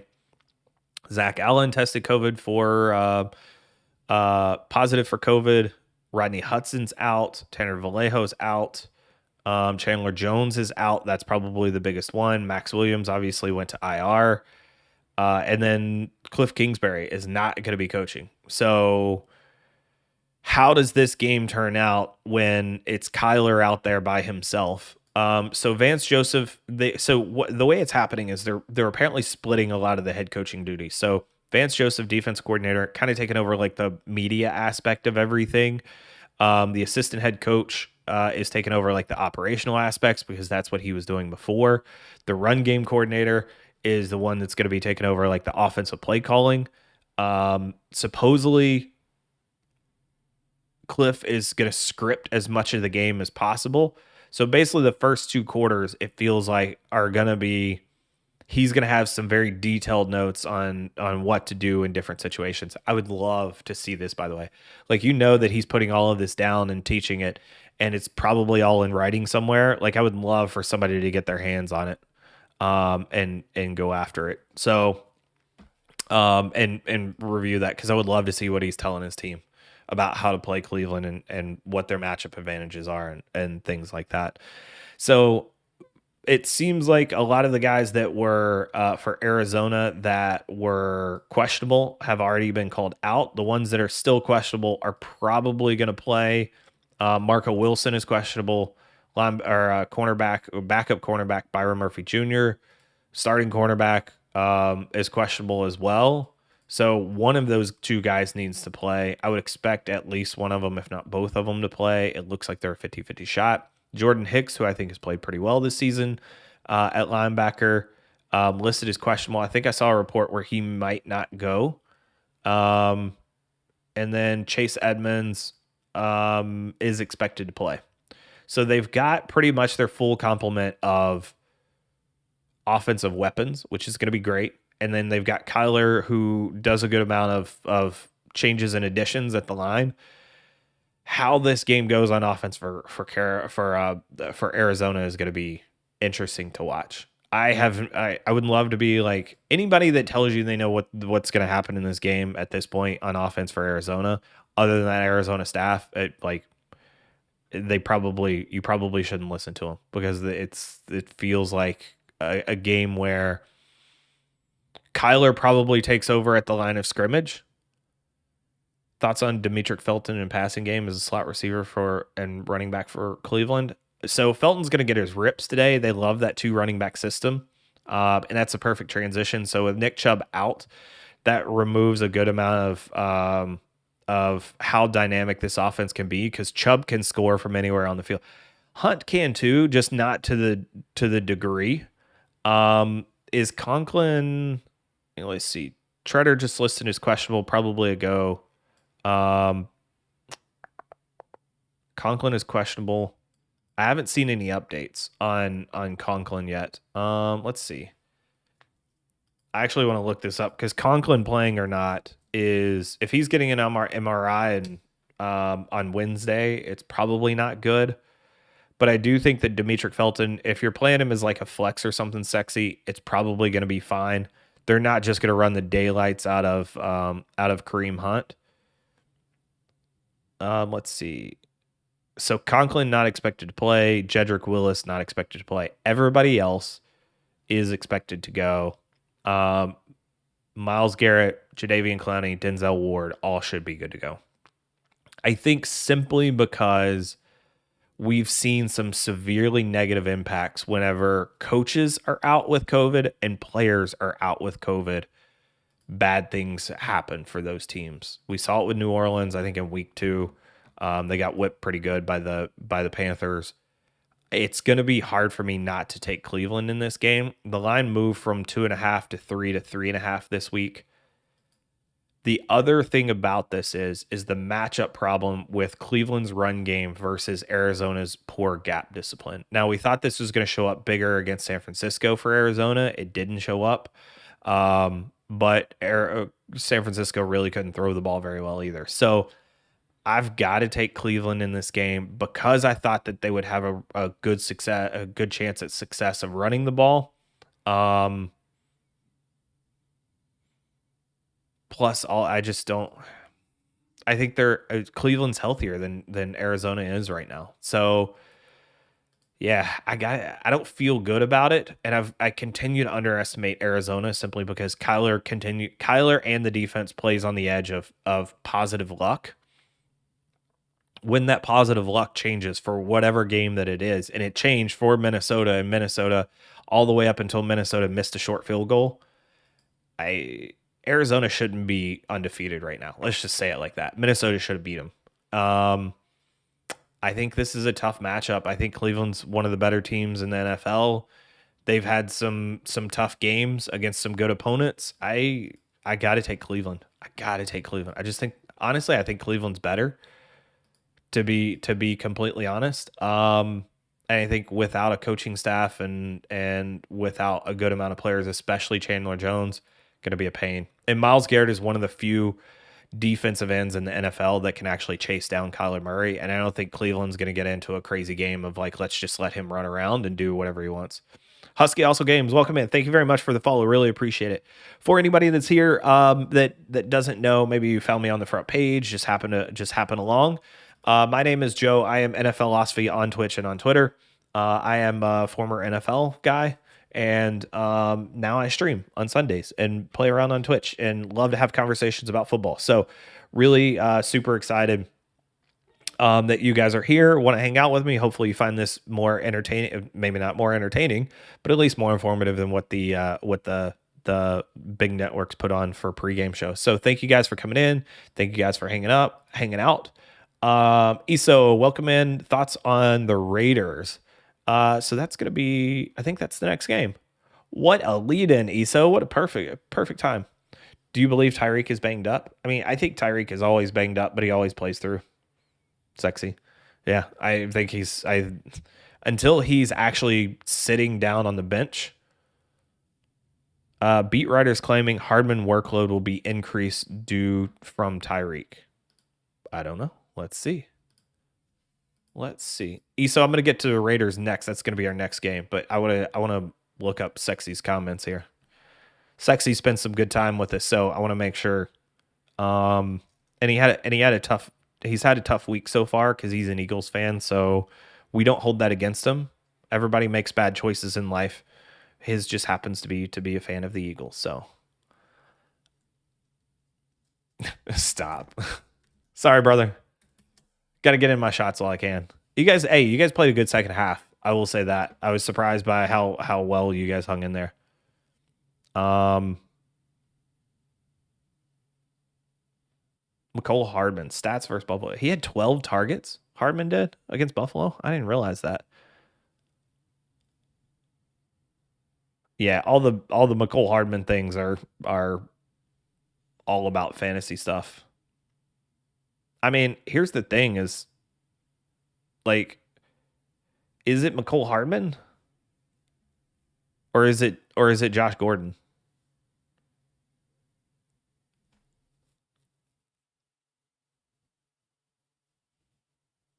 Problem is, I struggle.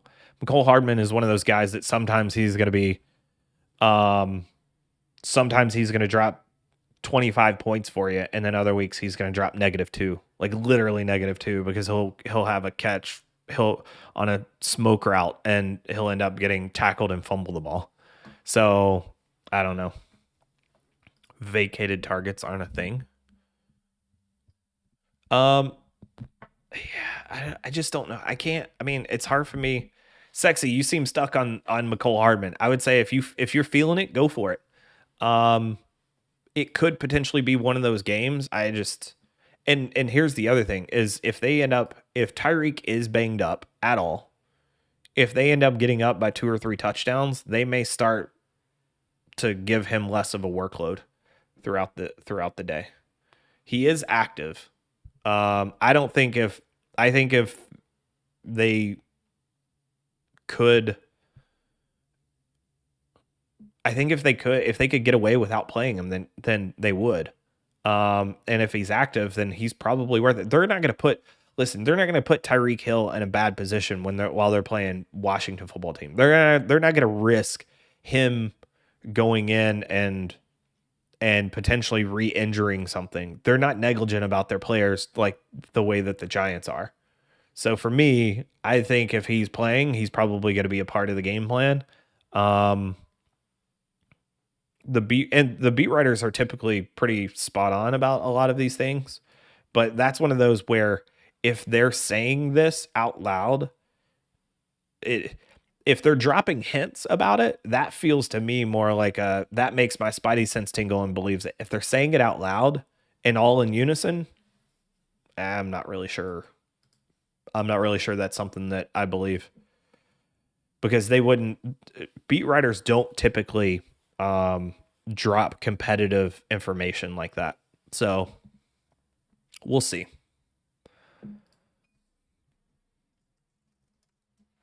Let's see. All right. ESO, let's get to Raiders Broncos. Oh man. Um, where to start? Um, I don't I think we've covered the John Gruden thing enough, right? Like, okay, he's gone. Time to put it away, time to move on. My favorite thing about this particular game is my guy Rich Bisaccia, who I worked with in Tampa Bay. Love that guy to death. Absolute like talk about a guy that just loves football. Just absolutely loves football. He loves to give people a chance that are smart football people and that work their asses off. I think he's a smart football guy, but he is also an old school football guy. And I'm curious to see. So I don't think that he particularly has a massive impact on today's game. I think the massive impact comes from Greg Olson, the offensive coordinator, taking over play calling duties. Olson's always been the offensive play caller. He's been in a few spots where in Jacksonville wasn't particularly great at calling plays, and whenever he was with the Rams, didn't call plays. Under Gruden here, and Gruden loved Olson, by the way. That was one of his guys. But again, the NFL is also an old boys network where it's not about how good you are; it's about who you know, like strictly about who you know and who you're friends with, and all of those things. Oh my God, what a terrible pick by Tua! I don't know what he was throwing there. Tua just threw it right to a Jag. He must have the Jags. He must have bet on the Jags in this game because he threw it right to a cornerback who was standing all by himself. I don't know if that was a missed route, misread by Tua, but that's one of the worst interceptions I've seen in the NFL this season. No clue what Tua saw on this. Hang on, I want to see what this looks like. All right, so they got the safety down because it's a 2-by-1. They got the tight ends, or 2-by-2. They got the two tight ends on the right. Oh, Tua was throwing that. I don't know what the receiver kind of stopped along the sideline. Like he had the sideline. He was all by himself. Throw that ball down the field. But then Tua tries to throw that comeback and the corner's just standing right there. Oh, that was awful. That was ugly. All right. And Trevor Lawrence is going to make him pay quick. All right, should have taken the Jags in this game. Jags are finally going to get their first win, it looks like. So the big change in this game for me is that Greg Olson now becomes a play caller. And that's a big, big deal because John Gruden had been phenomenal in his play calling thus far this season. Like really good for his play calling this season. He was able to dial it up with Derek Carr, and in some big, big moments, they were able to call some phenomenal plays, and Derek Carr was able to hit big throws. I don't have faith that Olsen can do that, or at least can't do it to that level. But it's yet to be seen. That's just my current take on the situation. We'll see if he can prove me wrong. Josh Jacobs being in is probably a big help. They will be. Olsen tends to be a little bit conservative at times, so don't be surprised if Jacobs gets a good amount. So the Raiders are terrible at run blocking, solid at pass blocking. Josh Jacobs is very important because he's able to get something out of nothing. Um, and the pass rush for the Raiders has been good against bad teams and bad against good teams.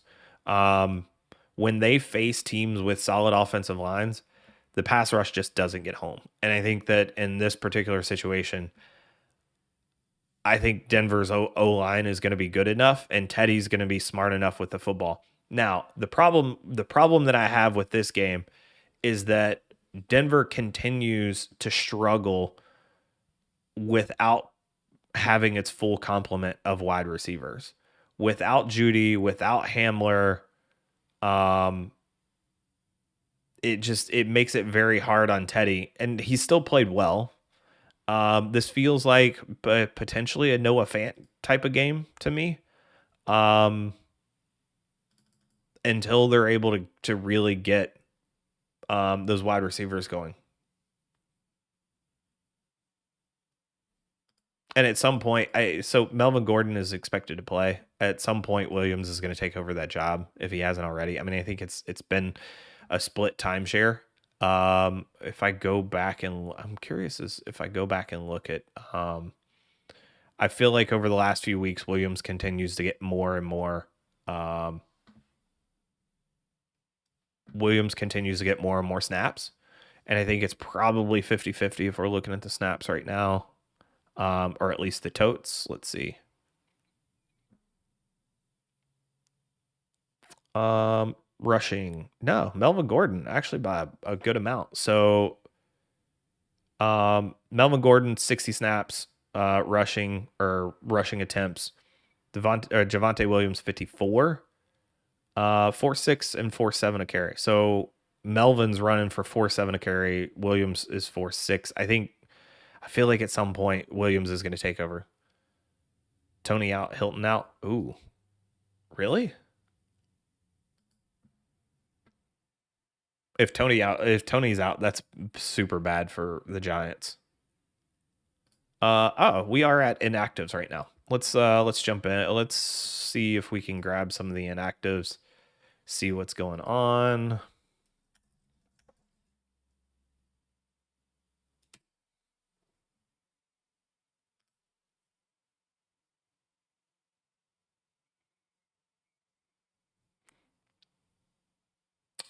Oh, wait, you said active. Yeah, I was like, wait, you said out. They're both active. Okay. I was like, wait a second. Oh, Tony's out? That didn't make sense. All right. Saquon Barkley is inactive. Galladay's out. Josh Jackson's out. Slayton's out. Roche. So it could be a big day for Tony because Slayton being out, Galladay being out, basically you got Ingram, Shepard, and Tony. So, and then no Saquon is going to be, could potentially be a problem. I don't feel like, I don't know. It felt very late that Daniel Jones cleared concussion protocol, so I'm kind of nervous about that. Let's see. Amendola's out versus the Colts for the Texans. Active. Let's see. Deshaun Elliott and Alejandro Villanueva are active. Mack, Allen Robinson, Akeem Hicks, Jackson, and Duke Shelley are all active. Mixon, Carmen are all active. Swift is active. Jamal Williams is active. Hawkinson, Elton Jenkins is active this week. That's big for Green Bay. Houston, Desmond King is active. Indy, Xavier Rhodes is active. That's going to be a big one for them. Tyreek Hill, Thuney, and Anthony Hitchens are active for KC. Mike Williams is active. Andrew Thomas is active, which is fantastic for them. Of course, Antonio Gibson and Terry McLaurin being active are good for Washington. Inactive. Tyson Williams inactive. Sammy Watkins, Ronnie Stanley still inactive. They were hoping Stanley might be able to make it back. CJ Henderson, Shaq Thompson inactive. We talked about that. We knew that they were probably going to miss. Kevin King being out stings for Green Bay. Obviously Deshaun Watson, Justin Britt is out for Houston. Braden Smith, Andrew Sandejo out for Indy. KC, Charvarius Ward, and Chris Jones out again. Chris Jones being out they need him healthy. That defense is bad enough with him. Chargers, Roundtree, Tranquil, and Adderley all out. Minnesota, Michael Pierce. Giants we talked about. And then Washington football team, Curtis Samuel and Sam Cosmi are all out as well.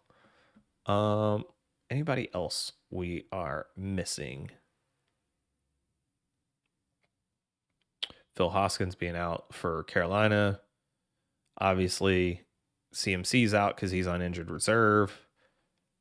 Going to be a few more weeks for him. That was disappointing that they ended up putting because he was supposed to be 50-50 and then he goes on for this week and then he goes on IR. Yeah, that looks like all of the important ones. Denzel Ward being active for Browns today is going to be huge. All right, there's all of our inactives. It's okay, Sexy. We forgive you. Appreciate you. Never fault anybody for trying to help.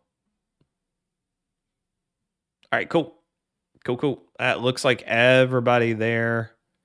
Um, Man, I wish Scherf and Cosme were both able to get in there. Washington, I just feel like Washington doesn't have a chance today. A pissed off Patrick Mahomes. Okay. Back to sorry. Sorry, ESO. Got off track there. So Raiders Broncos. I do think that Raiders may struggle a little bit on offense. It's not going to look as clean without John Gruden calling the plays. I think he schemes it up as well as anybody. Say what you want about Gruden, but the man knew offense very, very well. And he knew how to call plays during a game. So on defense, I don't think that I don't think the Raiders get their pass rush is going to be supremely effective today. I do think who Hayward guards today is going to be interesting. Probably Sutton. I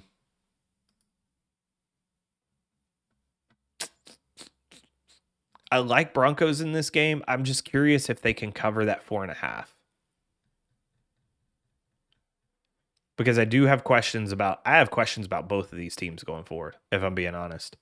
I have major questions. Obviously, the Raiders are in a whole bunch of turmoil. They looked distracted last week.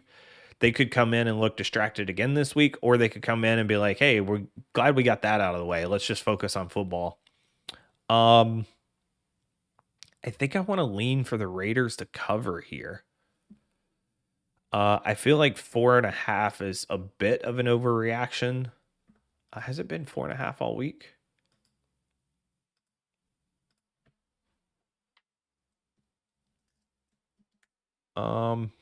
No, it was 3.5 earlier. Yeah, I'm gonna take Oakland plus 4.5. Again, I still think Denver probably wins this game. It's probably very close. I like Denver's defense. Fangio could have put Olsen in a box today. That could be a mismatch now that I think about it. Because again, those coordinator matchups are going to be an issue. I'm going to stick with my instinct here and go Oakland plus 4.5.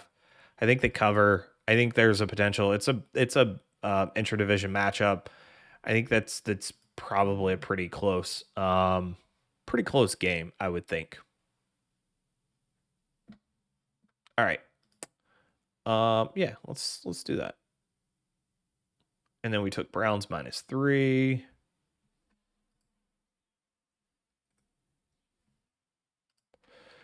Dallas, New England. As we roll into the 12 o'clock hour, Tua hopefully doesn't throw. Oh, so Jags ended up not scoring off of a gimme pick. I didn't see if there was a flag on that play. No, it looks like they flipped the field. Looked like they ended up having to. Well, no, Jags were going in. I didn't see what happened, but it looks like Miami's still going to be able to clear this somehow. Was that a missed field goal? What happened in that game? I wasn't paying attention. Anyways, all right. Dallas, New England. Dallas is a juggernaut. New England is not. This one could be fun simply because I raved about how good I think Kellen Moore is as a offensive coordinator. I think he's fantastic. I think he changes with I think every week he's able to change and adapt his game plan to the specific matchups that he focuses on for that particular week. I think him versus Bill Belichick or Steve Belichick, however you want to say it, is going to be fun. I don't know what we all know that Bill Belichick loves to take away the one thing that an offense loves to do, right? I don't know what that one thing is. So most weeks we can come in and look at a team and go, okay, against the Bucks, Bill Belichick's going to want to take away the big play in the pass game. We know that run game is not good for Green Bay. If Lenny Fournette runs for 100 yards, that's a good thing for the Pats, because that means that they're taking the ball out of Brady's hands and giving it to Lenny Fournette or to Ronald Jones, and that's a win for the Patriots. And Bill went that way, right? And did that. We knew exactly what was going to happen. And you can kind of see him doing that in other games as well this year. However, when it comes to the Cowboys, I don't know. I don't know. I don't know how you guard this team, right? Like, what do you take away? Like, if you guys look at it this way, Chad, I'm asking you guys a question. If you had to guard against this Dallas Cowboys offense, what would you take away? If you're trying to take away one thing, what do you take away? Right? Do you load the box and let Dak throw it? Do you play off coverage and try to keep the ball in front of you, knowing that they're probably going to go with the run game? Do you double up on one particular receiver and say, we're going to take this guy away and we're going to force you to beat us in other ways? Like, how do you play this Cowboys offense? Because right now, I don't have a good answer for that. Crossover, the explosive pass game, that feels like it. But the problem is they could run Cooper underneath, and then he's going to make a couple of guys miss. And then the other thing is if you take away the explosive pass game, you know Zeke and Pollard are going to run all over you. That offensive line is good enough.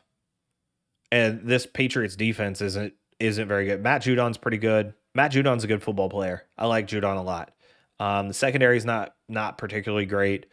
Uche's okay. Sexy. I think CeeDee Lamb's going to get another deep one. I mean, it feels like I feel like you're playing the odds on that particular one. Yeah, I think I don't see I think Dallas probably comes into this scoring 30, 35 points. And I think the only way that they don't score 30, 35 points is if Zeke and Tony both get 15 to 20 carries each. Oops. Which is certainly possible. The real question becomes can New England keep up with Dallas? And the problem is Dallas is going to run with the points, and New England seems hesitant to let Mac Jones push the ball down the field. And that, to me, says that you probably get a heavy dose of the New England run game today. Because if you take away the big plays and you squeeze the clock, that's the best way for New England to potentially keep this close and then have one or two big plays. And it's I expect it to be a very similar game plan to what they did against the Bucs. Sure, you're going to run Zeke and Elliott, and they're going to have a much higher success rate than what the Bucs had up front and in running the ball. But I think Kellen Moore is smart enough to keep opening it up because he knows how bad the secondary is. And so even if they invite the run game, he's going to go, you know what, Dak, throw it anyways.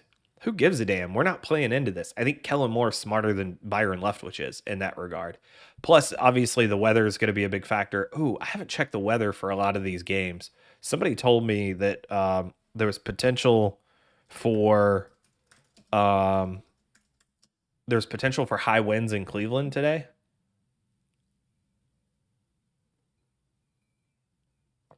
Doesn't look like it right now. Interesting.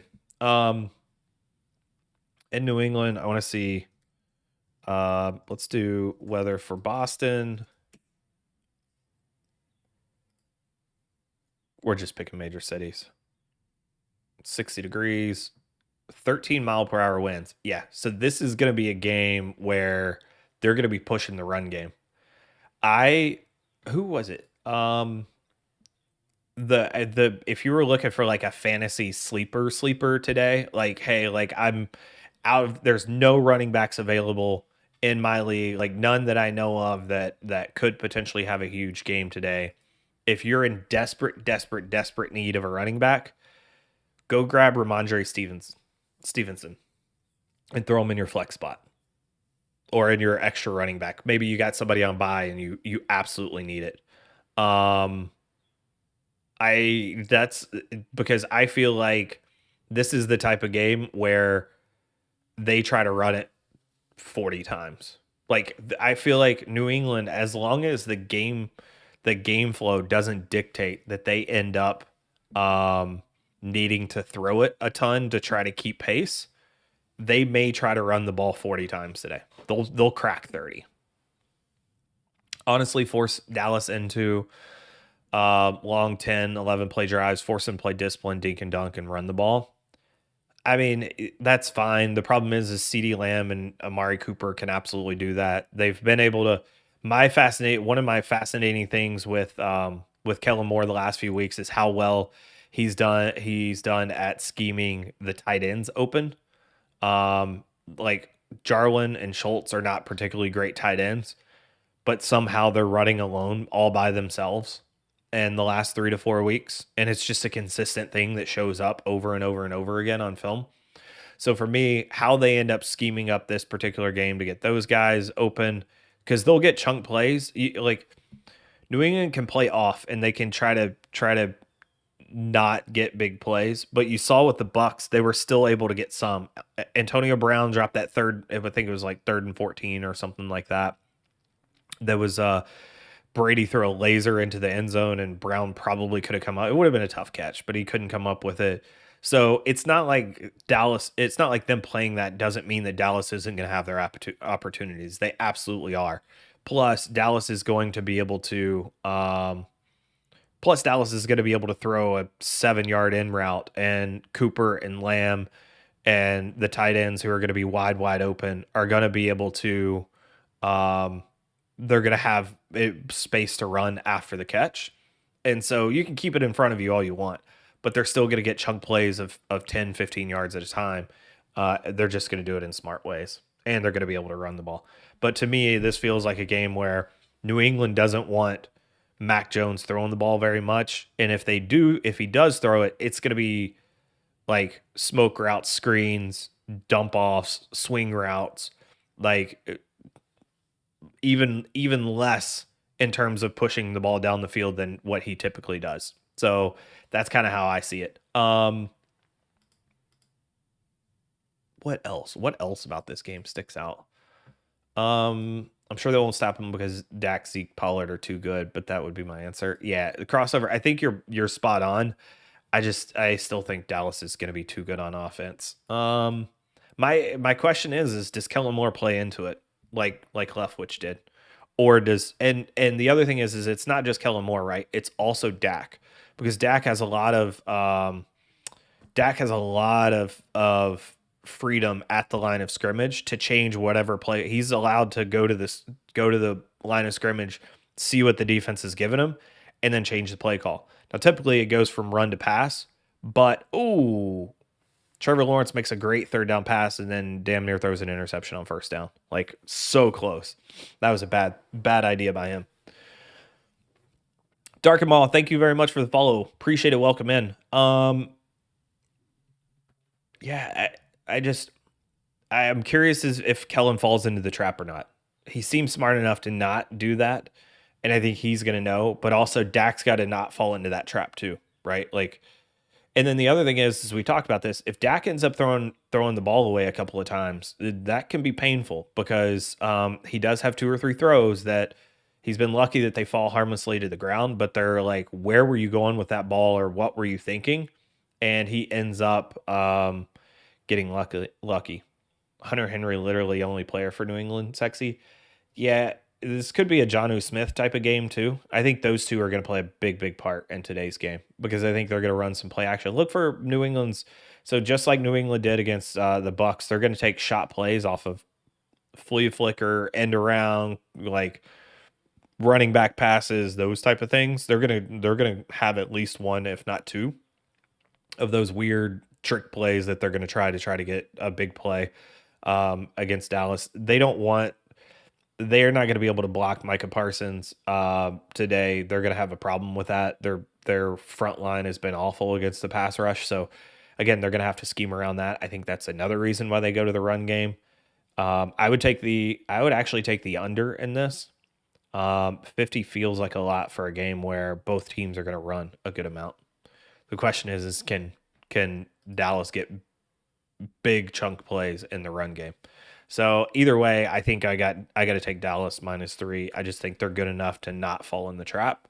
And the defense has been pretty solid. So Dan Quinn's shown that he's not afraid to play some press man behind single coverage or behind play single high safety behind some press man coverage. So I think they're built well to handle this game. I think it feels like a bad matchup for New England. So I'm gonna take Dallas and probably the under on this game. Like I said, I think this is one where even if Dallas scores 30, it's New England's probably not gonna be able to score as much. All right, into our last two games of the day. So we got Seattle Pittsburgh. So this is our first week where I feel like we've got fewer games than normal or fewer games than what we've had, and so that's freed up a good amount of time. So feel free, anybody, if you have any questions about this game, any game, fantasy, whatever it may be, let me know. For those that are in the chat that may not know, my name is Joe. I am NFL Philosophy on Twitch and on Twitter. Appreciate you coming in, hanging out with me. Hopefully you find this pregame show more informative than all the knuckleheads that tend to be on the network shows. Those guys are all fantastic, I'm sure, but they can get a little off track with some of the topics that they pull out. No fancy, no frills here. We're straight about the matchups and who's going to win each game because we love football here in this channel. So thank you guys for tuning in. Seattle, Pittsburgh. So the Geno Smith era for 3 or 4 games comes in, right? So for me, it's really all about can Geno Smith deliver against Pittsburgh? So Pittsburgh favored 4.5 in this game. Another West Coast team. It's weird because this is a week where many of the West Coast teams are traveling to the East Coast. So Arizona going to Cleveland, Seattle going to Pittsburgh, Rams going to who else? Let's see. Rams going to the Giants. Anybody else? I feel like there was one more. Chargers to Baltimore. That's what it was. So like basically all of the West Coast teams are out on the East Coast or out in the Eastern time zone at least, which is weird that it happened like that. For me, I feel like this is the Geno Smith game. I'm surprised that the Steelers are 4.5-point favorites in this. Again, playing at home with Geno, kind of get it, especially whenever it's a West Coast to East Coast game. But at 8:20 tonight, this being the Sunday night football game, it's not like that time frame is going to be super weird for Seattle. I get it if you're talking about a 1 o'clock game where a West Coast team is their body clock. They're trying to play at 10 o'clock in the morning, basically by their body clock. I can get a little bit of an idea there as to why that may potentially be something to factor in. But for this one, I don't think it's a big deal. If you take the 3 points, if that's what Vegas is still giving for home field advantage, they're saying that on a neutral field, the Steelers would still be 1.5 better. I don't feel that way. I know that the Steelers have won a couple of games just based off of so let's talk about the first week, right? Like Steelers ended up beating Buffalo Bills in week 1. What bearing does that have on this game? Absolutely none. The reason for that is because week 1 can be very, very wonky. That was where the Steelers showed up and that defense looked like what we thought it would, but it has no bearing on this. They come back and they beat Denver last week. Teddy Bridgewater doesn't have his full complement of receivers. They can't get the running game going, really don't have a ton of offense.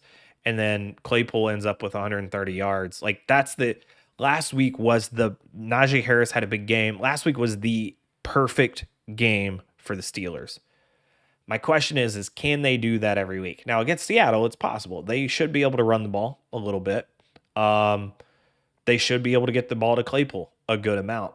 However, I don't think this Seattle offense is going to have a massive fallout with Geno Smith. Geno to me looked pretty good last week in relief. His one interception was due to Lockett falling down, not because it was a bad throw by him. So I look, there's a huge gap between Geno and Russ. I think that gap is narrowed by the way that Seattle plays on offense, and I think Seattle's going to really try to run the ball, which they got a good amount of the run game going last week. So for me, I just I feel like this is a game where Seattle is potentially in a really good spot to so first of all, I'm going to take Seattle to cover this. I think all day every day. I don't think I don't see a way for Pittsburgh to just outrun Seattle. I mean, unless the only way is if Geno has 3 or 4 turnovers. But I don't think, from what I saw the other night, that just in those few throws, those few dropbacks on a couple of drives, that was the Geno that I saw last week was not the Geno that I saw years ago. I think it looked like he's evolved and gotten better. And he looked like he could command this offense for Seattle. So I think that's a big thing. I think it feels like this line is underrating that, or maybe I'm just way off, which is absolutely possible. But for me, it just feels like yeah, this is a Seattle game where I this is my upset of the week. I mean, at 4.5 points, that's a pretty significant gap. And I think that this is my upset of the week. I think Seattle not only covers but wins in this game. Um, though the big thing I think for Seattle is they're going to try to get this run game going. I think you saw it earlier in the season whenever they were going run, throw it deep, run, throw it deep, run, throw it deep. I think you're going to get a little bit more run this time around and maybe not as aggressive in the throwing it deep. But I'm going to give Geno Smith the credit here. And I could be way off on that, but feel like this is a great opportunity for them to be able to pull a win. And this line was -5.5 earlier in the week and has moved to 4.5. So there's a bunch of people on Seattle. And again, I think this is an easy cover for them. I think for Pittsburgh, again, the offensive line isn't great. I do think that for Pittsburgh, it's probably good enough since Seattle doesn't have a ton of pass rush to be able to generate. They don't blitz a ton. Seattle's not very aggressive in going for it. Like they have a terrible third down conversion rate. Seattle does on offense, and they don't go for it on fourth down. So there are some things that point towards the Steelers winning the analytics battle, I guess you could say, of just some poor decisions by Seattle. I don't know that Seattle gets themselves into those positions in this particular game. At least on the at least with them being able to run the ball, I think they're going to be fine. The pass rush for Pittsburgh hasn't been as good as what we would have anticipated, and I do like Minka Fitzpatrick as a safety in this particular game. He flies all over the football field. He could potentially be the bugaboo for Geno Smith this week. I do want to look at a couple advanced stats here. Let's go back. Nope, not there. Is it this one? Yeah, here we go. All right, so Pittsburgh Steelers only blitz on 17.9%, one of the lowest rates in the league. Their pressure percentage is 28.6, which puts them in the top 6. So they get pressure almost 30% of the time, which is pretty good. And they don't blitz a ton to do it. Let's see. Yeah, 17.9% puts them in the bottom 6. So they're bottom 6 in terms of blitz percentage, top 6 in terms of pressure percentage on snaps. They do, let's see, they have 13 sacks, or I'm sorry, 13 QB knockdowns. For me, I feel like they don't have a ton of sacks. Yeah, they only have 10 sacks, which is tied for, what is that, 18th or so? Bottom half of the league in sacks. So, they're not going to generate a ton of pressure. They're going to get enough. They're not going to blitz a ton. TJ Watt being healthy is big, big, big for them. Without him, this defense can't do anything. They figured out in the last couple of weeks that Chase Claypool is probably their best receiver, and they're trying to figure out how to utilize him more. Um, it feels like another game where they're gonna go heavy on Najee Harris. Um,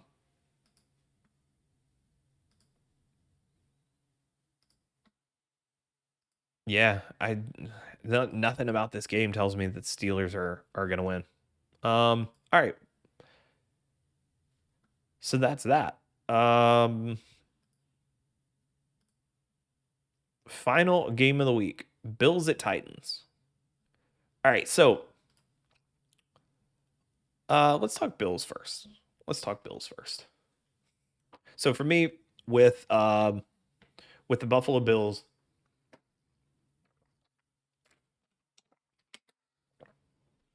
for the Bills, the big question last week was coming into KC, are they for real? They played a cake schedule. They beat up on bad opponents. They've dominated bad opponents.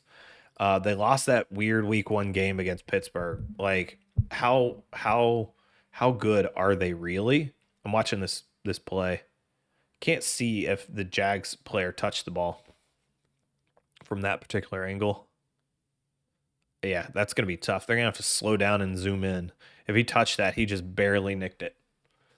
It's going to be a big play, big call in this game because if Miami gets this ball right here, it's going to be an issue, obviously, for Jacksonville.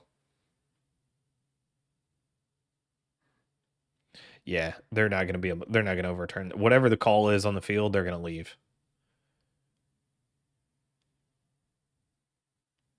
Why did he even try to go for that ball? Yeah, you just can't tell. There's just no way to tell from any of those angles if he got that ball or not. All right, final game of the week that we're gonna go through. Seattle, Pittsburgh, or I'm sorry, Buffalo, Tennessee. Sorry, it changed a little bit there. My thing's updating because there's a game on right now. So, um, Buffalo came into KC last week. Question just based on their schedule of if they were for real or not, losing to Pittsburgh early in week 1. Again, I think that's an anomaly. For me, Buffalo is one of the best teams in the NFL. I think they have a very strong roster. I think they have a very strong coaching staff. I think all over together, this is a really the sum total of all of their parts is greater than the individual parts. And that mainly has to do with the coaching staff. Sean McDermott has been fantastic. Leslie Frazier has the defense playing in phase, everything tied together. It all makes sense. It's all tied to the offense. The Bills are obviously legit, and they showed that last week against KC. I also think that they were a really bad matchup for KC. I think their ability to be solid in many phases of the game really puts it as a situation where this felt like it was always going to be a Bills route to me. And I didn't go as far as saying that last week because I chickened out a little bit, but it was a game where I felt like the Bills were probably going to win pretty handily, and we picked them to cover, and sure enough, they covered.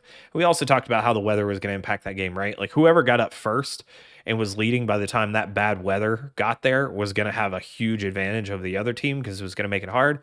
But the thing is even in the weather, Josh Allen was still making some pretty wicked throws, and still had a pretty fantastic game. Buffalo has gotten the run game going a little bit. Josh Allen's been on target. The whole regression conversation has just not happened. He's not playing at an MVP level, I would say. I mean, he's almost there, but he's probably not at an MVP level. Um, but he's been very, very good. So there's no reason to bang on Josh Allen or on anything that this offense or defense does. They're just a very solid football team. When it comes to the Titans, offensive line, good in pass blocking, or I'm sorry, good in run blocking, awful in pass blocking. We talked about how bad Taylor Lewan has been in pass blocking at left tackle for them. Ryan Tannehill is playing very well, though it's in a small sample size. AJ Brown can't get going. Julio Jones, AJ Brown's been hurt. Julio Jones has been hurt. Let me check their injury report real quick because I want to make sure that I'm. Jeremy McNichols questionable, not a big deal. Chester Rogers, nope. All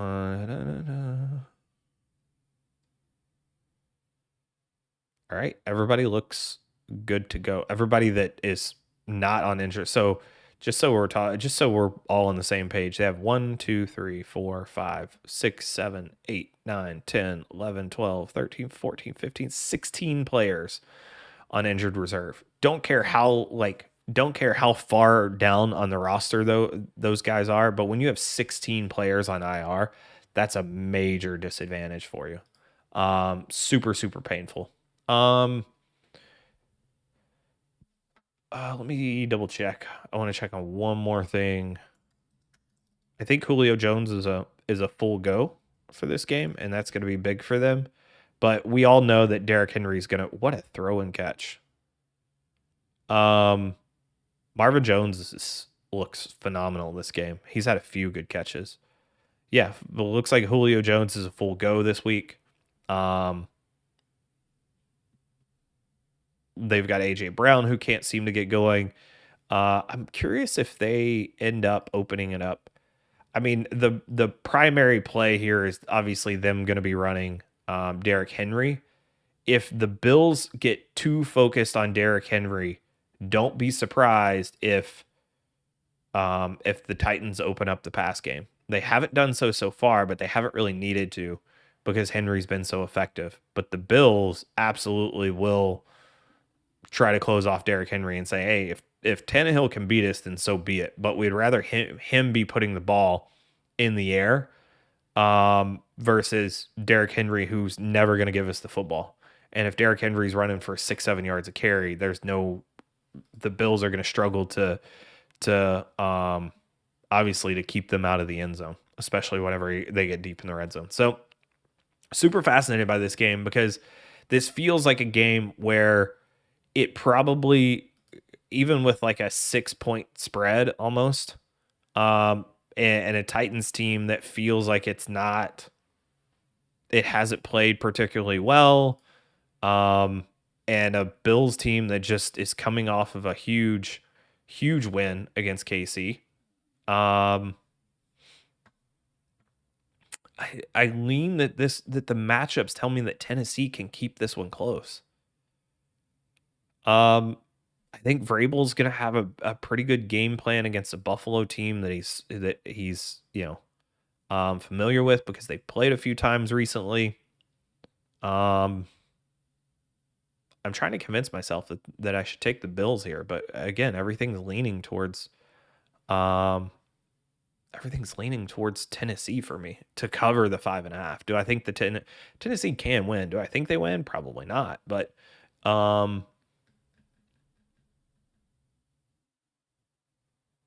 their defense has been so bad. Against good teams, against good offenses, they allow a good amount of points. Like the Buffalo could put up 30 here. It wouldn't surprise me to see Buffalo put up 30 or 40 here on a Monday night game. Jacksonville tied the game. How far was that kick? Miami 36, so 53 yards. Impressive. I didn't see if they actually played for the field goal there or if 54. Oh, what a curveball. What a curveball. That thing was out. That ball was outside of the uprights for 95% of the carry time. And the last 5%, it carries back inside of the uprights. Wow. That was impressive. All right, well, let's see if Miami can go down. Tua, it's on you. It's on you against a not terrific defense to figure out if you can win the game. Big moment for Tua. Let's see if he stands up for it. All right. For this particular game, I'm gonna look at a couple things. So let's look at on defense. Tennessee's 27th overall in DVOA. They're equally bad on in passing and against the pass and the rush. 25th against the pass, 27th against the run. Let me see. No. I want to see how far. So Buffalo obviously is number 1 overall in DVOA. I want to see how far down Tennessee is because they're probably one of the latter teams. Yeah. Tennessee is 26th overall in DVOA, 21st in offense, 27th in defense. DVOA by itself says that Buffalo should win this game by 2 touchdowns. Man, it's weird. This is a tough matchup for me because for me, I'm looking at the matchups and it feels like Tennessee's got a shot at keeping this close, even as bad as they've played, because I think Vrabel comes in with a smart game plan, knowing what he's up against. The problem is Buffalo just feels so much better than Tennessee. Matchups dictate that this is a close game. Buffalo's talent level, the talent disparity between the two says that this is probably a this is probably I got to go with a close game. I can't go against my instincts. I'm going to go Tennessee +6. Oh, that one's going to I feel like that one's going to come back to bite me later. I don't feel particularly comfortable about that one. All right, it is 12:36 on the East Coast. We are watching Miami and Jacksonville. Miami's got the ball, 3.5 minutes left in the fourth quarter, trying to get the first down. It's now 3rd and 1 on their own 35. Tie ball game 2020. So we're going to watch this as we go through. We will end up with probably like 12:45. We'll end up recapping all of the games. Anything in between there that you guys want to talk about, please feel free to drop it in the chat. We'll have a discussion.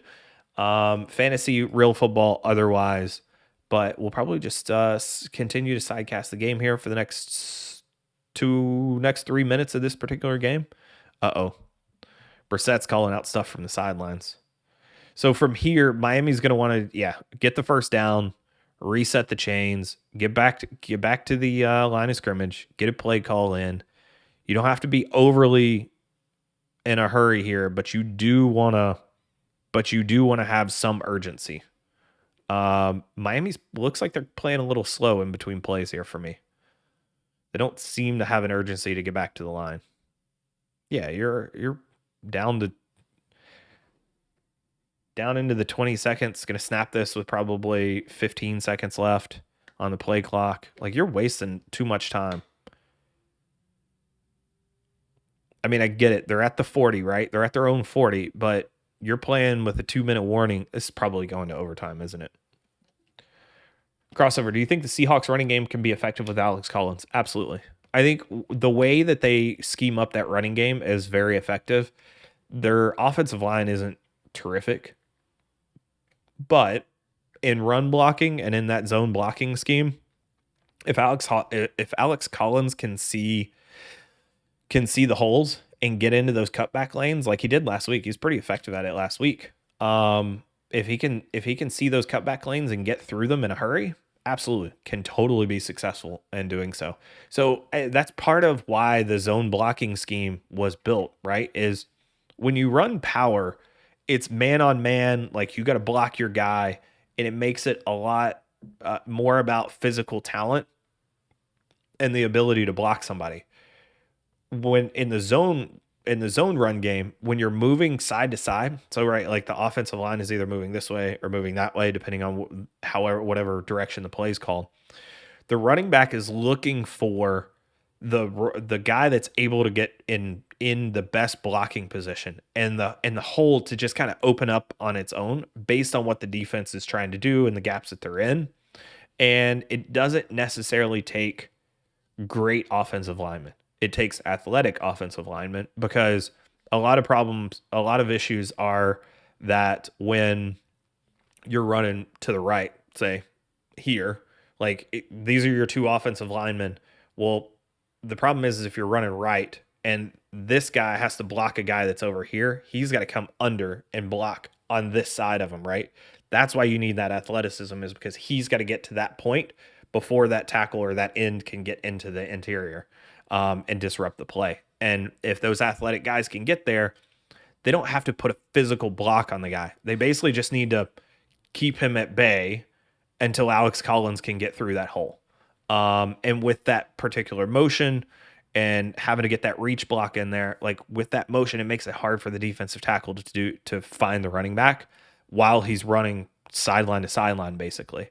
So it puts some stress on the defensive line, makes things a little bit easier in a different way for the offensive line. And so for me, the Seattle offensive line is good enough to run that scheme, and they do it in a fairly good way. However, I will say they kind of do it a little bit overkill with some of the plays that they call. And I do think Geno Smith adds he doesn't add an element because Russ had it too. But Geno Smith being able to run the ball is obviously helpful as well. And they're probably not as scared to run Geno Smith as they would be with Wilson. Wilson's pretty good about getting down, but they'll be less concerned about Geno getting hurt than they would about their franchise quarterback, right? All right, 2-minute warning, 2020, fourth quarter, 2nd and 6. All right, now Miami's going to want to pick up. Oh, no. Oh, he dropped it. I'm going to say now Miami's going to want to pick up the pace. I'm surprised that Miami. The thing is Miami was playing, them waiting until the 2-minute warning was playing like they don't want Jacksonville to get the ball back. And when I see teams play like that, that tells me that you have no confidence that you can move the ball. You have no confidence in your offense to be able to move the ball. Because if you don't think that they can get first downs and move the ball, then you're playing to make sure that you don't leave the other team very much time. And Jacksonville does have all 3 timeouts. Tua throwing that out route again. All right. So it's gonna be 4th and 1. Hey, Jacoby Brissett. Here you go. This is the Jacoby Brissett play. Gesicki never gets there. Ball's never there. It's probably only half a yard short, but they spotted a full yard, which is going to be tough.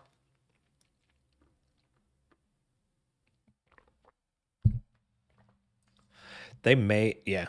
Oh, did they put Brissett in? Nope, they got Tua back there. I'm surprised they didn't hurry Brissett onto the field and then run a hurry up. Oh, this is a run up the middle. Yeah, run that up the middle. Oh, Jacksonville. Oh, that's close. Nope, Jacksonville got it. Jacksonville got it. I don't like the play call. I don't like that play call at all. I hate it. Hate it. Hate it. Hate it. So 4th and 1, you've got a 6'5" quarterback. It's not even 4th and 1. Look where the ball and look where those two lines are. And you've got Jacoby Brissett, and you decide to line Tua up in the backfield and shotgun and hand it off. Now, here's the thing. They actually had the numbers. Miami had the numbers on that. To the right, even especially. And Miami's offensive line just got beat. And that's the other thing. Your offensive line is bad. You got to know that. Like, you got to know how bad your offensive line is. I think that's the right call to go for it. I think it's the wrong play call. And I think you got to understand how bad your offensive line is before you call that play. You might be able to get them on a quick dive and get that yard, but you're asking your offensive line to, and it's turnover on downs. But you're asking your line to sustain blocks. And that's just not good. You've got one of the worst offensive lines, Miami, and you're trying to run out of shotgun on 4th and 1. Crossover. What is with NFL teams lining up in shotgun to run the ball on short distance plays? I don't know. It's one of my least favorite things. There are certain times when it potentially makes sense, but on 4th and 1, and you've got Jacoby Brissett, who is a fantastic guy who can sneak the ball on pretty much anything. Like, that's impressive. Like, just use it. Just use it. Get your first down and then keep moving. Don't try to be too cute. Why do I feel like this is? I feel like this is going to turn out bad for the Jaguars for some reason. This feels like the inevitable is going to happen with the Jags, and they just had a false start. So yeah, this feels like it's going to be. This feels like a Trevor Lawrence like accidental pick six or something like that.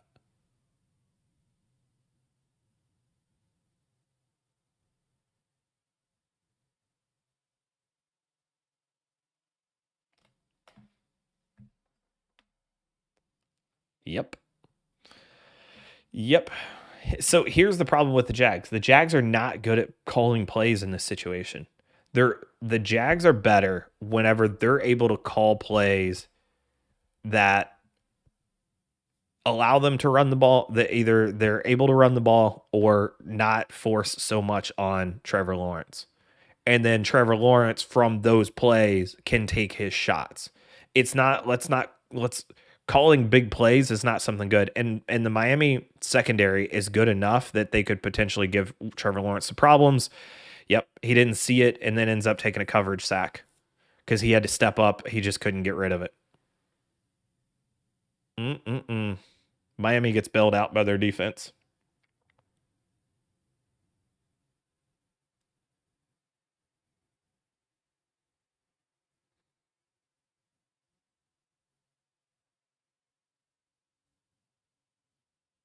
All right, 2020 running clock. Why? I don't understand why Miami didn't call a timeout there. Because if you call a timeout, you force the Jaguars to run the ball. And actually, Laviska did a great job of staying in bounds there. Knowing he's not going to get it, he's got to stay in bounds. Man, I hate Miami's clock management there.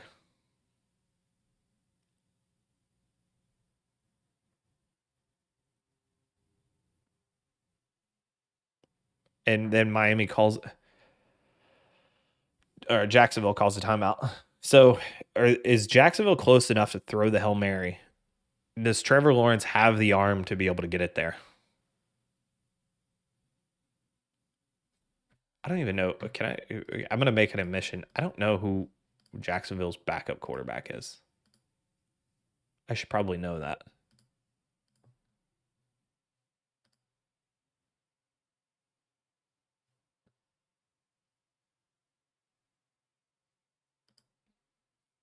Is it Cook? Is Cook their backup quarterback? No, CJ Beathard. Okay. Wow. Okay. Once they traded Minshew, lost all. All right. So Miami's got two things here: guard against the Hail Mary. Don't make any stupid decisions. If they want to throw that little 5 yard out, they may not. They're probably not going to have time to do it. Miami wanted to see how they were lining up. If they try to throw the 5 yard out, you can do it in 3 to 4 seconds, but it's going to be tight to be able to do it.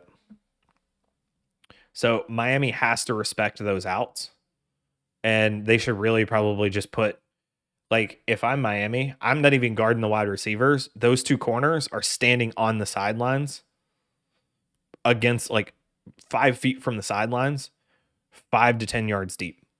Make sure that they can't throw that quick out to try to get those yards and then get out of bounds. The thing is Jacksonville does have a timeout, but if you throw to the middle of the field, it's going to be very, very tough for them to be able to get the ball, get down, and get the timeout before the clock runs out. So Miami's got to play this. They've got to respect the short pass.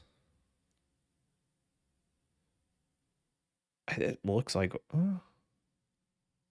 yep, there it is. Get it? Timeout. They got it. All right.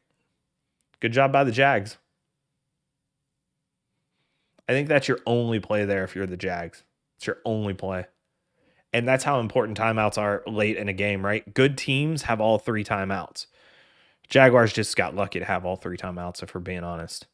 Because definitely not a good team that just happened to have three, that was planned. All right. So here's the thing. Another long field goal problem is, like, I get this, right? Like, I can't be mad at this one because they just didn't have enough time to get as far as they wanted. But it's still a long field goal.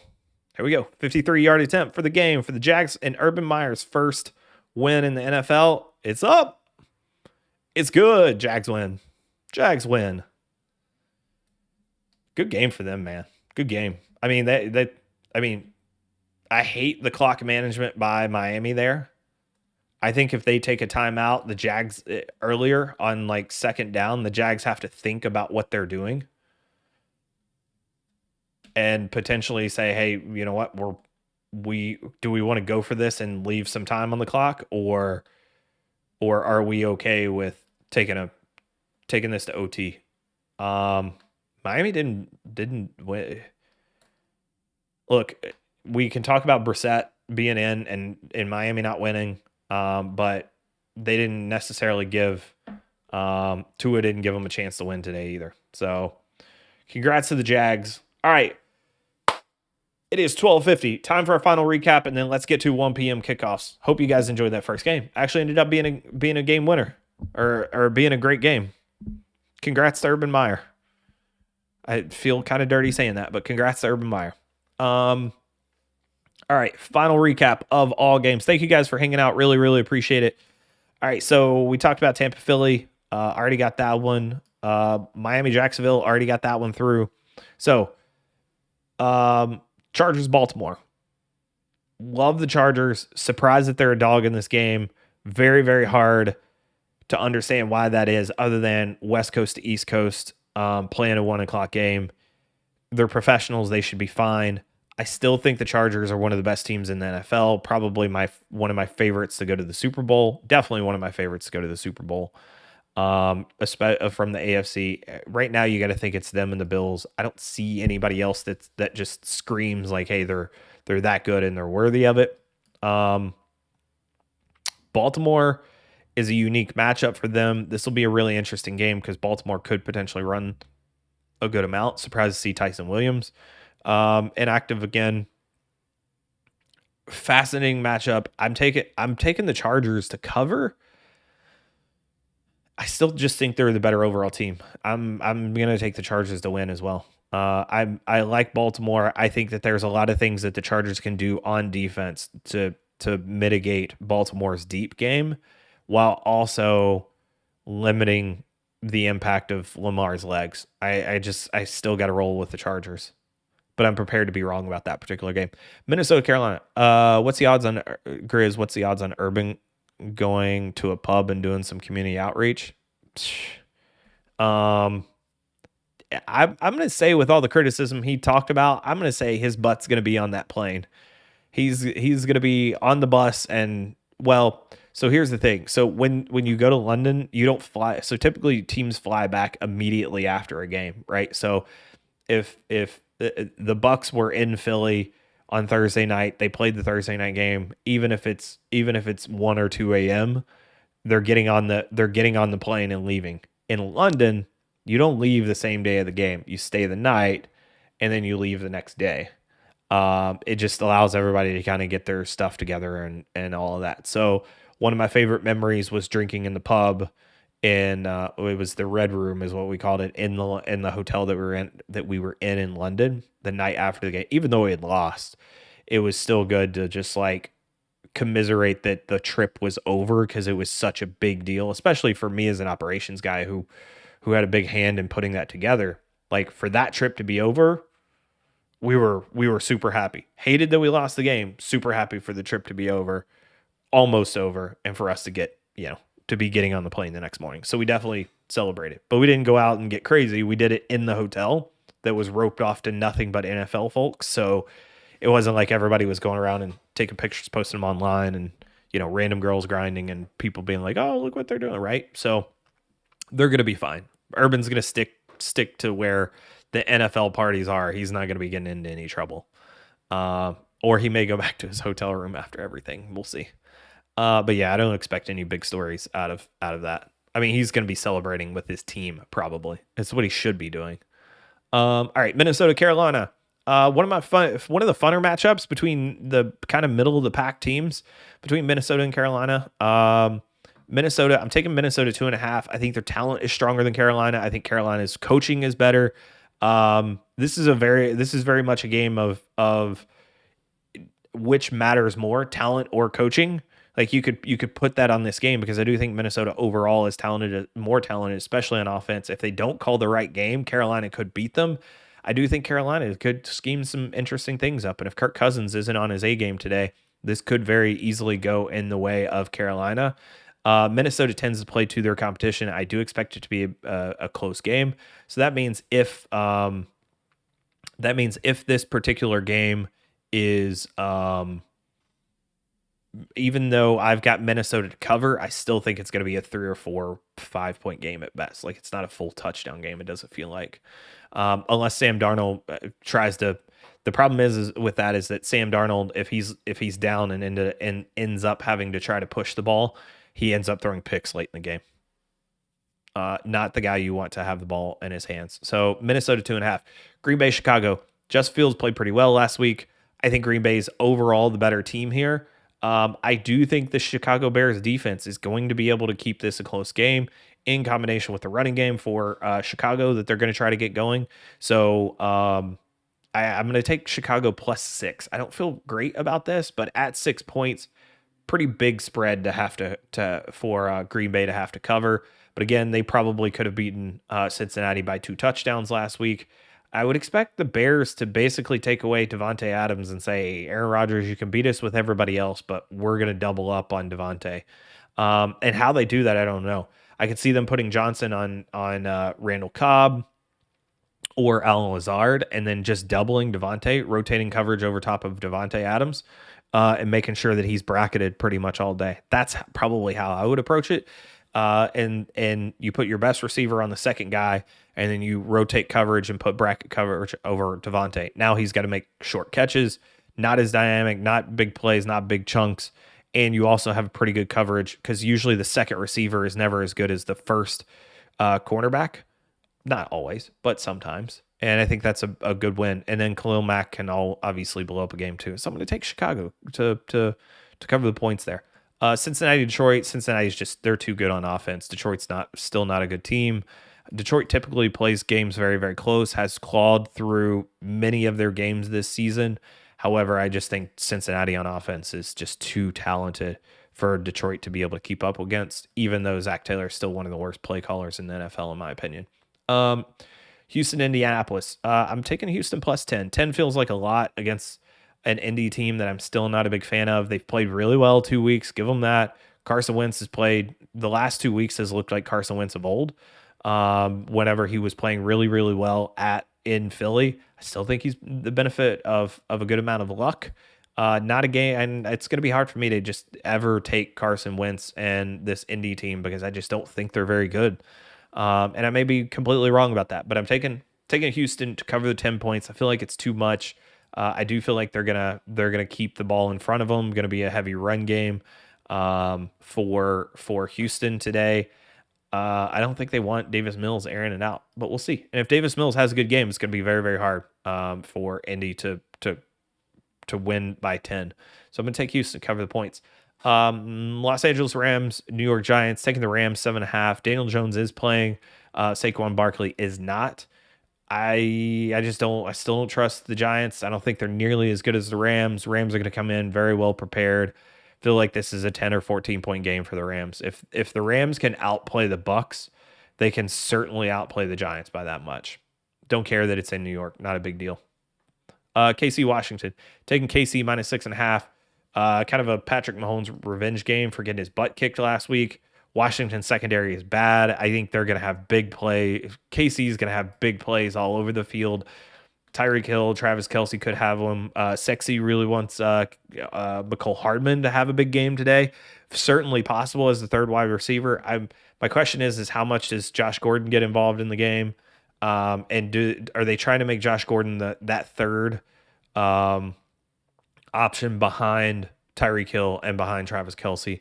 We'll get a little bit out of that today. Tyreek Hill is available today but some people saying that he's more banged up than what it seems like. So I'm taking KC 6.5. I think it's a blowout. I think Washington.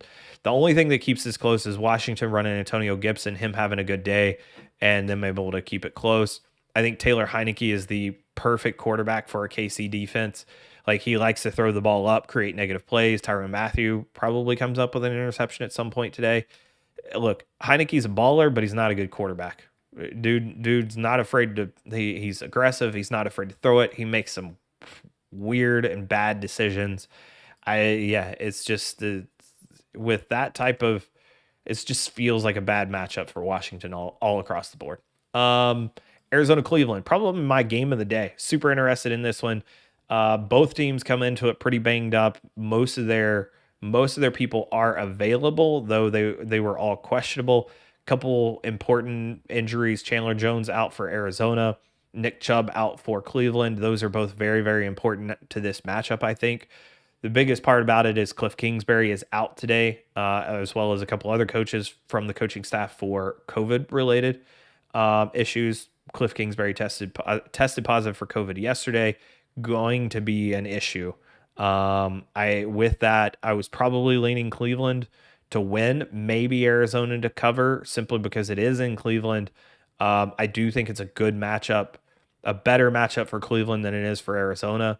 But with Cliff out, I think I think I'm taking Cleveland -3, and that is a game that I flipped on during the week. I wasn't going to underestimate Arizona again, but I think the coaches and players being out for COVID is an issue. I also think Rodney Hudson being out on offense is probably a problem for them too.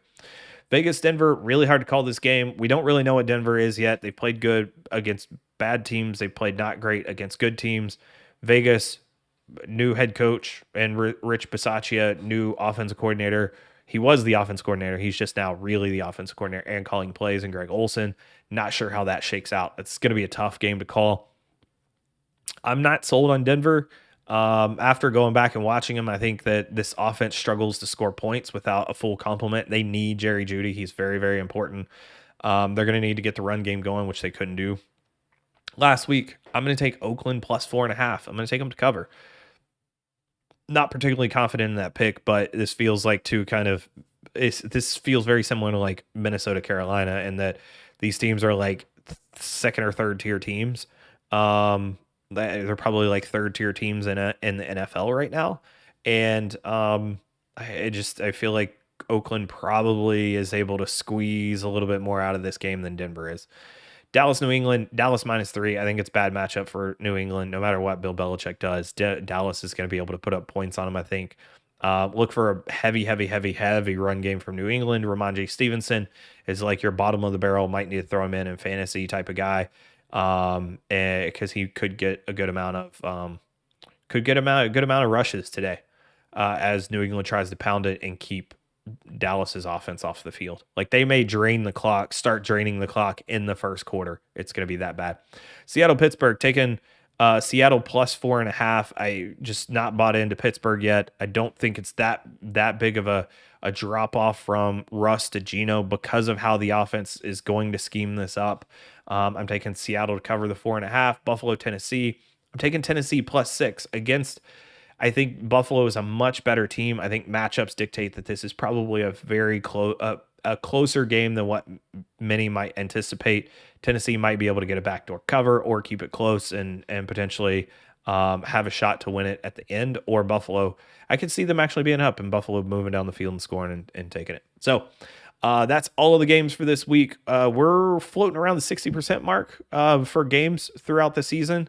I tried to go back and calculate them all up. Missed week 1, but I also know week 1 was above 50%. So picks are doing pretty well this week. Looking forward to the games today. Thank you guys very much for tuning in. Really appreciate it. Thank you guys for hanging out for so long with me today. Excited to watch the games. Go enjoy. Can't wait to do this again on Tuesday. We'll have our recap show to talk about all the games that happened this weekend. Talk about all of our takeaways from those games. Thursday, we'll have a preview of next week. Can't wait to do it with you guys. Really appreciate it. Y'all have a good Sunday. Follow along NFLosophy on Twitter. I'll be there all day. If you have any questions, any comments, and want to tell me how wrong I am about some of these games today, really, really appreciate it. Thanks, guys. Have a good one.